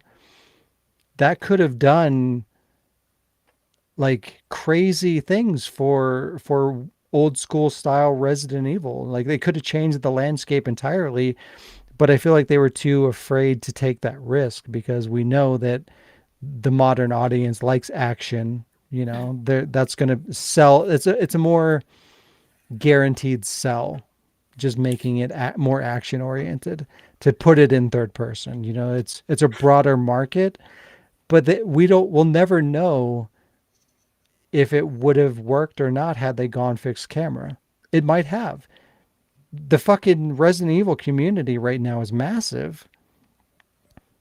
So, on the note of like you were saying, if they were to have made remake with those fixed camera angles, like I feel like they'd be in the right position to do it both ways. Like they did it for Lost in Nightmares on RE5, where if you check the door like 3 times, it switches to fixed camera angles, and that was Right? pretty fun too. Like Exactly. it changed the game and it gave you a different look, and I feel like obviously that was kind of like this is there, but it didn't really like state it anywhere, so it was kind of cool when you figure it out. But like if they had that throughout the entire game, like they have the money, they could make the game both ways and give people that option. Like here's a new level, okay, you can do it again, or I don't know. I don't even think they should give people the option. I feel like that's kind of a cop out. If you give people the option to make things easier or more comfortable, they're going to pursue that. They're going to take it. Like whether it's beneficial to the experience of the game or not, if it's easier, the modern gamer is going to take that option. It's like with the HD versions of 1 and 0. They implemented that more modern control scheme where like you move the direction it's not tank controls anymore. You press up, you go up, you press left, so on. Right? Most people that played that game played it that way. Even a lot of people that experienced Resident Evil initially, they play it in the modern control scheme because it's just easier. You're going to go through the game quicker and more comfortably because it's just easier with that more modern control scheme. But the whole idea of tank controls is that it's limiting. It feeds into the horror aspect of survival horror. Like the weaker you are and the less ammo that you have and the less guns you have and the more limited control you have and the less inventory that you have, all these, less is more. The less you have, the more vulnerable you are, the more you're leaning into survival horror. It's more about survival and managing things and scavenging and surviving than I'm just going to run through here and there's no resistance. Like the easier it controls, the better it controls, the more ammo they give you, the more healing items they give you, the better perspective they give you. All that makes it easier and it's less scary. The more control you have, the less vulnerable you are. Right? Okay, let me throw this at you. So, if they didn't put the Resident Evil games onto the GameCube and they put it on the PS2, would there still be Devil May Cry? Don't make children. That's what it's called. Probably not. So, I mean, it's hard to say mind, because I can't tell you like if they did that, Resident Evil would do well. It would do better. I guarantee it would do better, but I don't know that it would do well enough to deviate from going more action oriented. Because I know that the audience was getting a little bit stagnant. But just the fact that they released exclusively on GameCube made it 10 times worse. But then Resident Evil is an IP that's already been established, so I kind of understand why they put the thing onto the GameCube, because then they were working on Devil May Cry, and if they didn't do it that way, we might have had Devil May Cry, but you probably wouldn't have had the series because it wouldn't have sold like global warming. Oh, sorry. I mean, I feel like that's a potential. But in all honesty, for me personally, I feel like I would rather Resident Evil commit to what it is and die being what it is, and just failing rather than like adapting and evolving into something completely different. Does that make sense? I think for you wanted Resident Evil to be done. Not necessarily. I feel like if it were to die, it would be a matter of like not having an audience, or not. It has an audience. It would be more of a matter of not selling enough. You know, we've talked about many times like the unrealistic expectations for IPs, you know, where like Call of Duty, it's like, oh, well, we need to make $2 billion and they make $1 billion and it's a failure. You know, like you made $1 billion, but because you didn't hit your goal, it's a failure. So like, I feel like in that regards, it would probably eventually fail, even though it's still hitting a pretty vast market. And there is an audience out there to buy and experience Resident Evil games. It's a matter of the corporate side of things. You know, are we making enough money to be profitable? You know what I mean? Like that would have been what killed Resident Evil.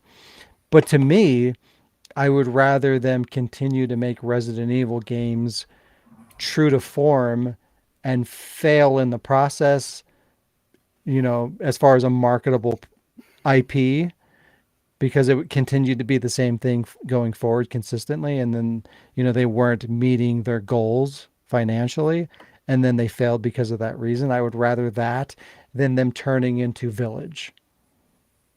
Right. And one last point. Why did Dino Crisis 3 die then? Because the dinosaurs. It changed in the wrong way. That is a great question, because that is the exact fate that Resident Evil could have turned into. But the change from survival horror to action was done well enough to be received by the broader audience, because Dino Crisis tried to do that exact same thing, but they didn't lean hard enough into action. They tried to keep it balanced in the middle, to the point where it suffered and it was bad on both ends.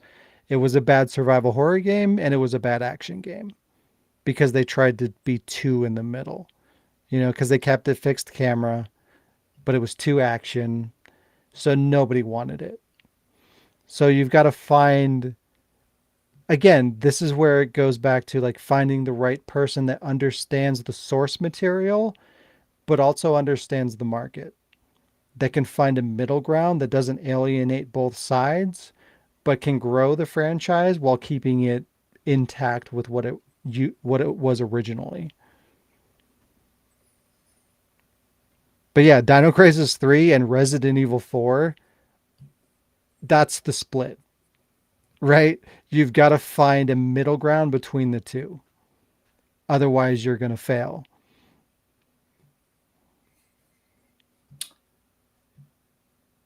See? Yeah. But again, it's that defining era. Like, you don't have to do that every game. Like, it doesn't have to be that perfect balance every game that you release. It's just like that whole Resident Evil 4 era. Like, I'd say between Resident Evil 1 Remake and Resident Evil 4 was that defining moment where like they needed that game that defined where the franchise was going. And they didn't land it, or they landed it in the wrong way, because you can't, like, Resident Evil 4 is a success. It's an amazing game. Oh, yeah. You can't deny that. Don't mind me. Jill wants to see the Stranger Things shirt. Keep going.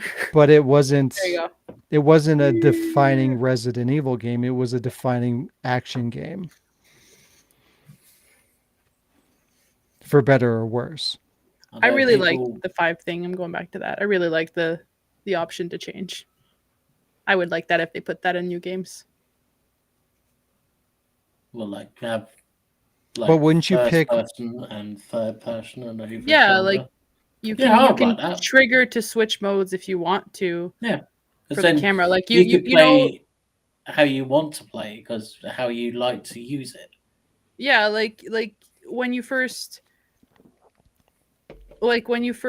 start a game, I'm trying to think of a specific game that gives you that, but you know how like actually Resident Evil remake, like the first remake for one, it lets you know like, do you want to play the control with like the original style or do you want to play like the new style?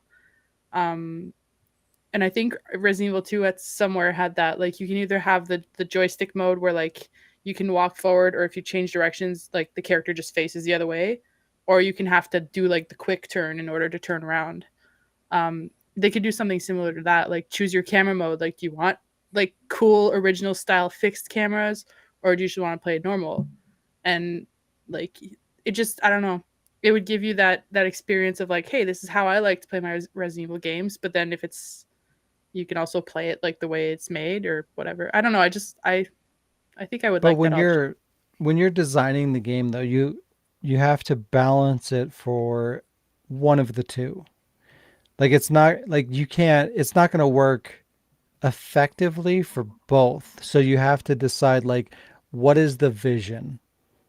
Am I designing this as a first person game, or am I designing this as a third person game, or am I designing this as a fixed camera game?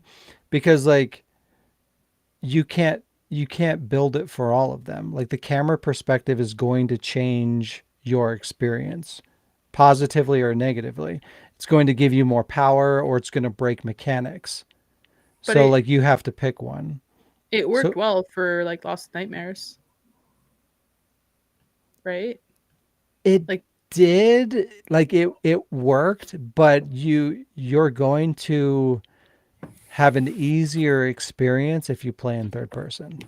You're going to have more, you're going to have a wider camera angle for your experience. You know, you're going to see the monsters coming easier if you play the natural way the game was designed. The game was designed to be experienced in first person. So like you're going to have an easier time. Like you're not going to get surprised by that. Like the only, in Lost in Nightmares, the big threat is the dude with the big hook thing, right? yeah. Right. So if you're running around with fixed cameras, there's going to be moments where you're not going to see him coming. Where if you have the camera behind your back at all times, if he pops up, you're going to see him. So like it's built with the idea that you're going to see him coming in third person, and then you can avoid him and you know, work accordingly. But with the fixed cameras, there's going to be moments where he just pops up out of nowhere and you get hit and you never even saw him coming because it wasn't built with that in mind. Does that make sense? Like if you build it with I get where you're fixed coming cameras in mind, the enemy's not going to come around until, you know, a certain camera angle is triggered, right? Because it's not going to just bullshit you by spawning an enemy to hit you for no reason. There's an enemy Nemesis. that's going to be like, they do fix camera angles with that cinematic idea in mind. You know, once you go down this corridor with a camera in this position, this enemy is going to come around.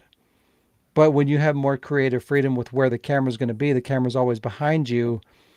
It's more dynamic, you know, because you always see what's going on around you. So like if an enemy just comes up out of nowhere, you're ready for it because you can look around and react. It's two very different experiences. So you have to pick one to commit to. Like how are you building the AI? You know, how are you building up the character? Like, are you giving the character enough ammo to respond to the enemies that you know are coming to you? Or do you minimize ammo because you don't know when this character's coming and then you can avoid them? You know, it's such a different dynamic. Like you have to approach it very differently. So they can't coexist. So if you implement both, one of the two is going to suffer. I don't agree with Does that. that make sense? Like how I get what you're saying. I might be explaining it wrong. It's like it's complicated. No, I totally get what you're saying, but I think that if they come up with the story of the game that they want to tell, but with a feature that they can actually tell the story in different ways, so that adds to replayability. So you could do it in the first person perspective, for one game through, and then you can do it in the other, like over the shoulder or third person, right? They just have to be clever on finding where they can introduce the characters. They can use like scripted time sound effects, so make it sound like there's something behind you, even though you're looking forward. You're going to expect to see the enemy forward, but you hear something from backwards. So you're going to kind of want to go and check behind. When you're checking behind, that guy fucking coming towards you. If you just script it and think of it that way, that's how they can add to the game. But if you take that situation is so different depending on the camera angle, though. Like if you're in first person and there's a noise behind you, and you're in first person, you can turn around and immediately see there's something there or not. If you're fixed camera, sure, you can immediately see you have to move. You. And while you're doing that, at the same time that you're looking back, the scripted enemy appears behind you. And then when you think back, there it is. Right, but we're talking about like in first person, you don't have to move. You can stay where you are and look around to verify what's happening in the environment. So you can go and look and see what's happening behind you and then immediately turn around and see what's happening in front of you, and you have more control. But if you're limited to fixed cameras, you have to be like, okay, well, what do? Do I stay here and wait for whatever that noise is to come to me? Or do I move to the next camera angle to see what's happening back here? Or do I go away from the noise into the next camera angle to get away from it? You know what I mean? Like it's a very different dynamic. Yeah, I totally get it. But then if you have the fixed camera angles, you can just see what you see, right? There's a way to work around that as well. You can, instead of just having this scripted enemy, having, let's say, one in the other perspective of the gameplay, you can have multiple enemies. So, yes, you can see them coming. But now you've got to think, okay, which one am I going to deal with first? So, are you saying like you add additional enemies based on the perspective? Mm-hmm. Right. Again, that they have to develop for that though. Like most companies aren't willing to do, because if you're accommodating 2 or 3 different camera angles and difficulties and gameplay experiences, you're making 2 or 3 different games.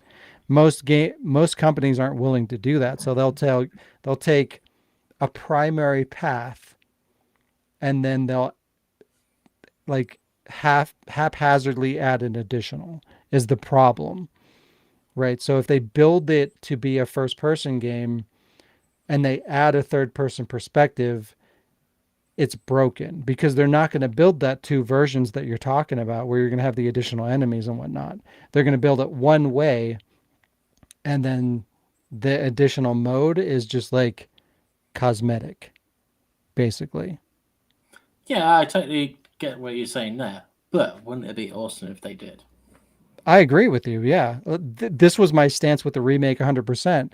I wanted them to do fixed camera and third person, but they didn't do that. And again, it's a financial investment, right? They're going to have to basically build 2 games to do that. And they're not going to do that, like in all reality. But again, if you get the right person involved and you have that person that's like, hey, this is why we need to do this. It's going to capture 2 different audiences. We're going to make X amount of dollars. This is how it works. This is how it works artistically. This is what the fan base wants. This is how we capture a new audience, right? Like you need that person who is smart enough business, like in a business perspective, as well as like an artistic perspective and as a gameplay mechanic perspective. But it's either one or the other typically. Usually you'll have that person that like is focusing on the gameplay dynamic, and that fails because it doesn't meet those market expectations financially. Or you'll have that person that's like, oh, well, let's broaden the audience so that it sells to everybody and pleases nobody, and they make the money, but the game suffers. Like that's where we live. Like that's how the video game industry functions. And that's the problem. Because like you could do what you're saying. If you balanced it right, you could accommodate both markets. There's no reason why you couldn't. But you have to approach it in that way. Like again, you have to give additional enemies, you have to adjust damage values, you have to adjust like how much ammo do you have. All these things need to change based on how much flexibility you have as a player. Because if you're in first person, I can just aim at a head, get, 2 headshots, boom, there's 2 bullets and I killed the enemy. But if you're in third person and there's no aiming and there's predetermined damage values and you've got to sponge 15 bullets into an enemy, one of those are going to be broken. Right? So you've got to build it that way, and they never do that. Yet. Doesn't mean they won't. You think? No. You think? We think where we are graphically, there's not really much further they can go graphically. Yeah? I disagree. Okay. Point is, remember how I'm like, oh, look at how the wind blows through the leaves, and you guys make fun of me? Yeah, no, I remember that very well. Oh, look at the raindrops. Right? I'm just saying, like, there's cosmetically speaking, there's so many elements other than just like generically speaking, like graphics. Oh, look, it looks realistic. There's how does the clothing move? How does the environment work? How are the physics? There's a lot of physical dynamics that factor into visual elements that we're not there. We're at that point where it's like that uncanny valley where it's like, yeah, it looks pretty realistic, but it doesn't look real. We can always get to the point where it looks real, but we control every aspect of what's going on. Like it looks like a movie. It looks like I'm just looking out a window, but I control every aspect of the environment like a traditional video game. We're nowhere near that. It still looks like CG. It looks like convincing CG and it looks very realistic, but we haven't hit that cap where it just looks like we're just, oh, this is my window and I'm looking outside, but I can manipulate everything that's happening. I don't think we'll ever see that in our lifetime. We'll probably get there eventually, but it's a ways away. So that means you can now finally see the difference between HD and 4K and 8K? No, I've always been able to see it, but it's minimal. Weird. I can remember a conversation where you said you can't. But fair enough. Good for you. Well, again, it's subjective. It depends. Like, do you have a TV that can support it? Do you have a console that can support it? Do you have like just something as simple as watching a movie? Okay, you're watching a 4K movie. Do you have a 4K movie? Do you have a 4K player? Do you have a 4K TV? Like there's a lot of, it's not a matter of just like, it's 4K. It's never just 4K. It's, do you have the equipment to see it 4K or not? Like if you have everything that you need to experience full 4K, yeah, you can notice a difference. But if you're talking about like a $400 DVD player, you're talking about like a $2,000 TV, the investment that you have to put into seeing the 4K, the difference from HD to 4K is not enough to justify that right now, in my opinion. There's tech snobs that will disagree, that love, the minimal increases in technology. Like there's always been those PC people, those PC snobs that like buy the new graphics card and the new processor year over year over year over and over again for minimal increases. And yeah, if you're looking out for that, you'll see that little difference. But is it worth dropping $3,000-$4,000 a year to keep up to date?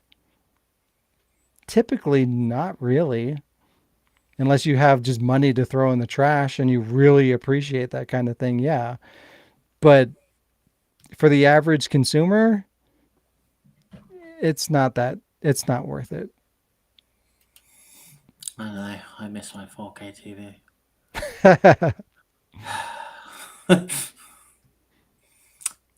Anyway, I think we've done a lot. Yeah.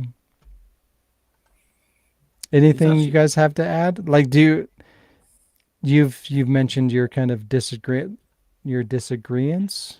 Disagreements? Disagreements. What do you say, Jazz? What's your opinion? I already said mine of like what I would like to see and have the options. I think I'm just not wording it right, but yeah. But does that make sense with the balancing? No, I understand the balance. I was just saying like I've seen it in RE5 and it worked fine. Mm-hmm. And I've like if you go back to the original games when we're talking about fixed angles, you know how many times it happens, especially in remake, where you just because of that fixed angle, you turn the corner and something grabs you. Like it was like that in original games, so I don't see it would be a problem in new games too. But I was just saying like, you know, they did it in 5, it was cool, and I would like to see that. Like that's something I would like. But like with that, like with what you just said, if you're going into a game and you're basically being told, well, you can see more and do better and be more efficient with this camera angle, or you can be limited and things will be more scary with this other camera angle. Like the average consumer is more likely to pick the one that's going to be easier, that's going to be more accommodating. Then that's up to them.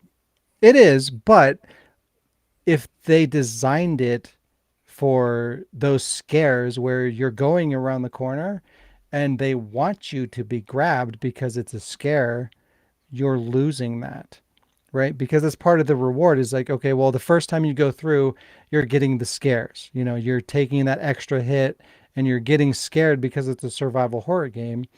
And then your second playthrough, you learn and you adapt. And then you have that reward where you're learning like, okay, these are the enemy placements. And now I know how to approach that. It's a different experience. But like, if you're a third person and you can just see that before it happens and go around it or be more reactive than you would be with fixed cameras, it's breaking the experience from what the developer wanted you to experience, right? You're not going to get those surprise attacks. You're not going to learn and adapt on your second playthrough where you know where the enemies are because you already knew where they were because you could see it from the third person perspective and you could just adapt from the get-go, right? So it's literally breaking the experience. Like we talked about, unless you're building the game from the ground up to in-game adapt for every perspective, then it's going to break the game one way or the other. Does that make sense? Yeah, no, it's just not what I was really going to like towards, but it's cool. No, I want to understand. I know that the argument has come up a lot of like we like the style of the old games of Resident Evil, like how it was before and like before it turned to action a lot of shit. So I don't see why if they were to put the style of the original games into new games, like third person camera or fixed angle down, like the hallway that comes to my mind right now, the one that I'm thinking about from remake is where there's the safe room at the bottom of the stairs where like you find Rebecca, like Rebecca's upstairs in that little room in the side. Yeah. So when you're in that hall through the door with the broken handle, if you're coming through that door with the broken handle, you're seeing your camera is showing you down this hall. And if you're turning towards the safe room, there's a fucking zombie there. And then later there's a Crimmy there. And then even later there's a hunter there.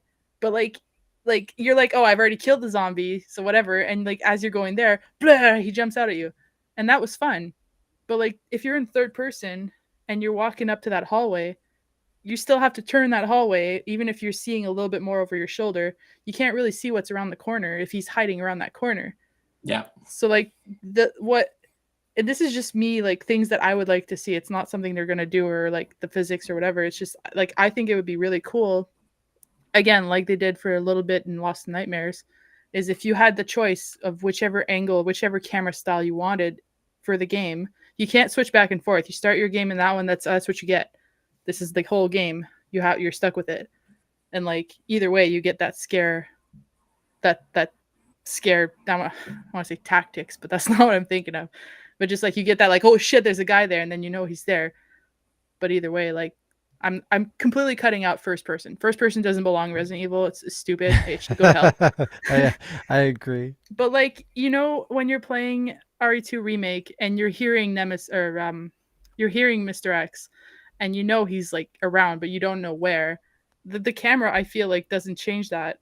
Whereas like if you had a third person camera and you're like, oh, you're going down this way, and you're like, doopy-doo, and he just comes out of nowhere following you, and you see him, and you're like, oh fuck, what do I do? That's still as scary as in the game where you're hearing him and you can hear he's right behind you, which is cool, but at the same time, it's like, okay, well, I know he's behind me, and if I keep running, he's not going to catch me because the idiot doesn't know how to run. I don't know. I just feel like it would work where like they could still do shit like in 3 where he busts through the walls, and no matter your camera angle, they could make it work to scare you.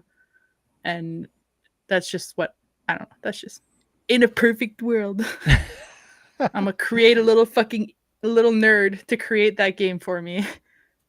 Because I would play the shit out of all of Lost Nightmares in the fixed camera angles if they let you keep it that way, but it only lasts for the like little bit, which again was probably because they didn't want to redo the entire game, which is fine. But if they made a whole new game with that option, they can spend as much time as they want building that game and make 2 versions in one, like they do with the 2 campaigns, Leon, Claire, whatever. They can do it, and I want them to, and I'm gonna tell them to. I will write them to them and be like, do it. Yeah, I think we're on the same page. It's just a matter of like taking like a pre-developed game and putting 2 different perspectives on it versus building 2 different experiences with 2 different perspectives. Yeah, and a whole that's new game. the thing. But they don't. That's my problem, is they don't do that. Yeah, but I want them to. If they put in another camera angle, it's an afterthought.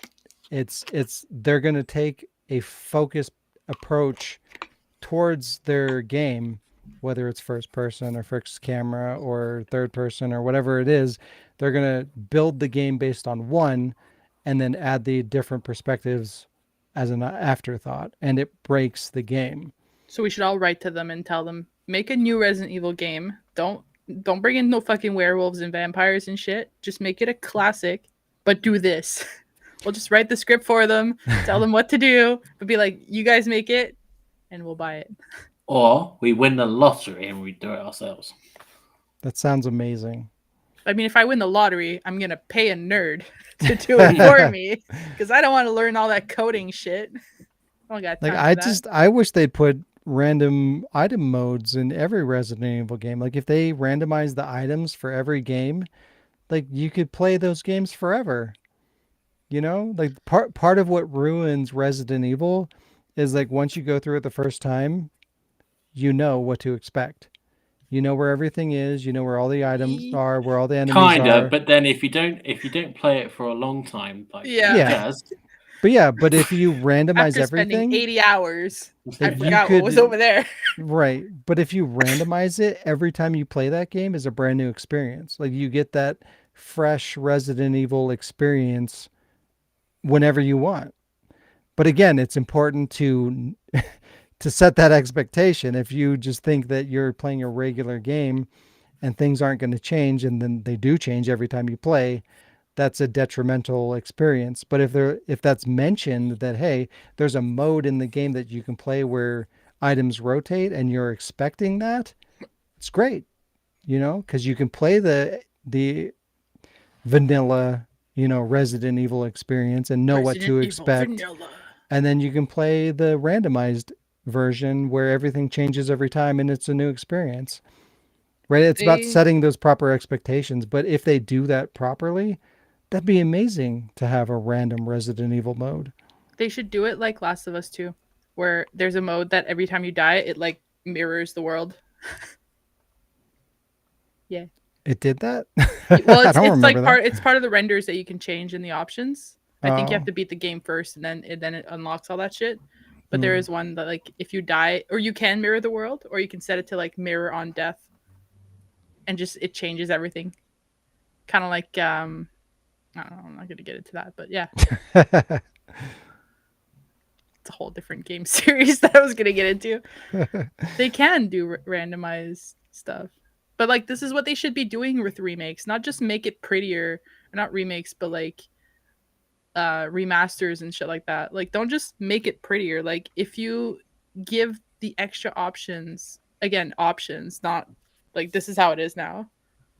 Like, hey, you beat the game, now you can do all these things and have fun with the game. You want to fucking have Claire and Leon from like RE2 original? There you go. You unlocked it. You can make it. Have the pixel hands holding the fancy graphics. Like, oh, you want to have your fixed camera angles? Bam! Your game's going to be fucking weird, but it'll look cool because it's OG. It's, you know. See, that's what I'm saying. I don't think graphics is going to go any much better, for quite some time. So replayability is going to be the next selling point. Yeah, and just like to have fun with the game, not necessarily like okay, you've like you take a game that you've already gotten the trophies, the platinums, you finished it, you did all the things. Now what? You want to play it again, but you've played it like 20 times to get all those trophies, and it's the exact same game every time. But what if the little nerd that I pay with my lottery money puts in these options that you can install after you beat the game, and you can have fun with it? Did I tell you how much fun I had with Last of Us 2? Where every time I take one shot and shoot people, not like after, but I mean have like my little nerd made the game that once you beat it, you can unlock those options to have fun with it, and randomize and random items, and yeah. That's exactly what I was talking about. But again, it's like don't just make that a thing and not tell anybody about it. Hi, Carmen. You know, like be like, okay, well, there's the game. don't elder and then ring. there's the random mode. Don't be a fucking ninja. That's great. Be a little lottery nerd. That's the name of this episode now. Let's win the lottery. Lottery nerd? No, just let's win the lottery. Replace Capcom. Wow. Yeah. Wow. Buy Metal Gear from Konami. They're a bunch of wankers. I miss Castlevania. Well, we can buy Castlevania as well. Yeah, we'll be rich. We'll get a nerd, and he can live in the castle. It's fine. The Castlevania. I just want my own nerd, but he has to be this big because that's. I keep gesturing. My little nerdy, my little pocket nerds. Do you need me to wrap up, Jazz? Yeah, I forgot what the words is. This. Oh, wait. This. No. No. Hold on. Gonna find your outro video. I do. Why? I wasn't ready. Where is it? I didn't even eat any of the cheese balls. There it is. I found it. This has been episode 163. Oh, no. What? Thanks for joining us, everybody. If you enjoy the podcast or any other content here at the Ward, please consider helping us grow. Oh. What? Grow. Oh. Did someone die? Hello? God damn it. Your camera froze. Technical difficulties. I'm going to do the outro because I'm God. not sure what's going on, but I'm having technical difficulties. This has been episode 163. Thanks for joining us, everybody. If you enjoy the podcast or any of the content here at the Ward, please consider helping us grow by sharing our content, liking the video, and subscribing. You can also support us through patreon.com/thewordproduction to get exclusive content, or you can buy merchandise like t-shirts, hats, and more on our website at the-ward.com/shop. Have a great week, everybody, and we'll see you next time. Bye-bye. Ow.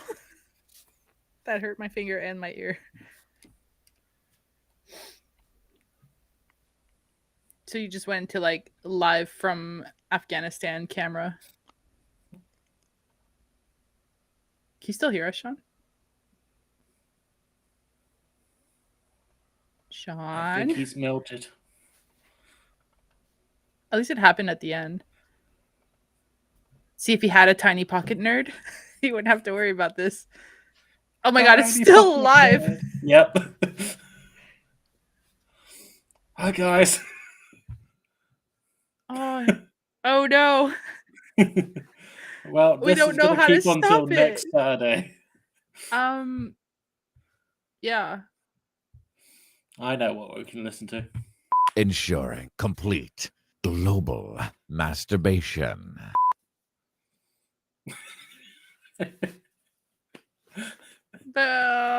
What the worst part is, on his end, he probably played the outro. Yeah, probably. And then he's gonna be like, "Why did you guys keep talking through it?" And we're gonna be like, "We didn't see it."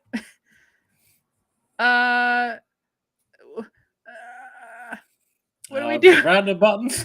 The game looks Everyone- beautiful. Gameplay looks great. Doesn't really look like there's anything to complain about here, right? Fucking wrong. There's always something to complain about. I thought he was back. Everyone stop looking. We're not live anymore.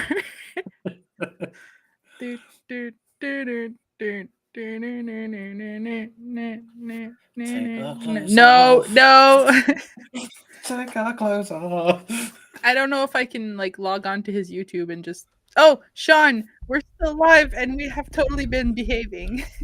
What the fuck? It was awkward. Alex started stripping. I did the whole outro and everything because I wasn't sure what happened. Yeah, we didn't. We heard your outro. Your camera was just kind of like I said, live from Afghanistan. Like it was buffering awkwardly. We were doing it too, and then you just went away. You went away. Hello, everybody. Hey, everybody! Welcome to the Wardcast, your weekly news. I don't know what the hell. I don't know what the hell that was, but yeah. Did you wrap it up? No, you did. No. Did I? You I don't did. even know. I don't even know what Your audio was perfect, buttons. but then if you tried to play the video, that's the point where you left and we just kept talking. So we're still live, and we didn't know what to do because you were gone. I was gonna try to log onto your YouTube and see if I could like stop the live, but So here we go. Are we ready to end it? I mean, Hell yeah. thanks for joining us, everyone.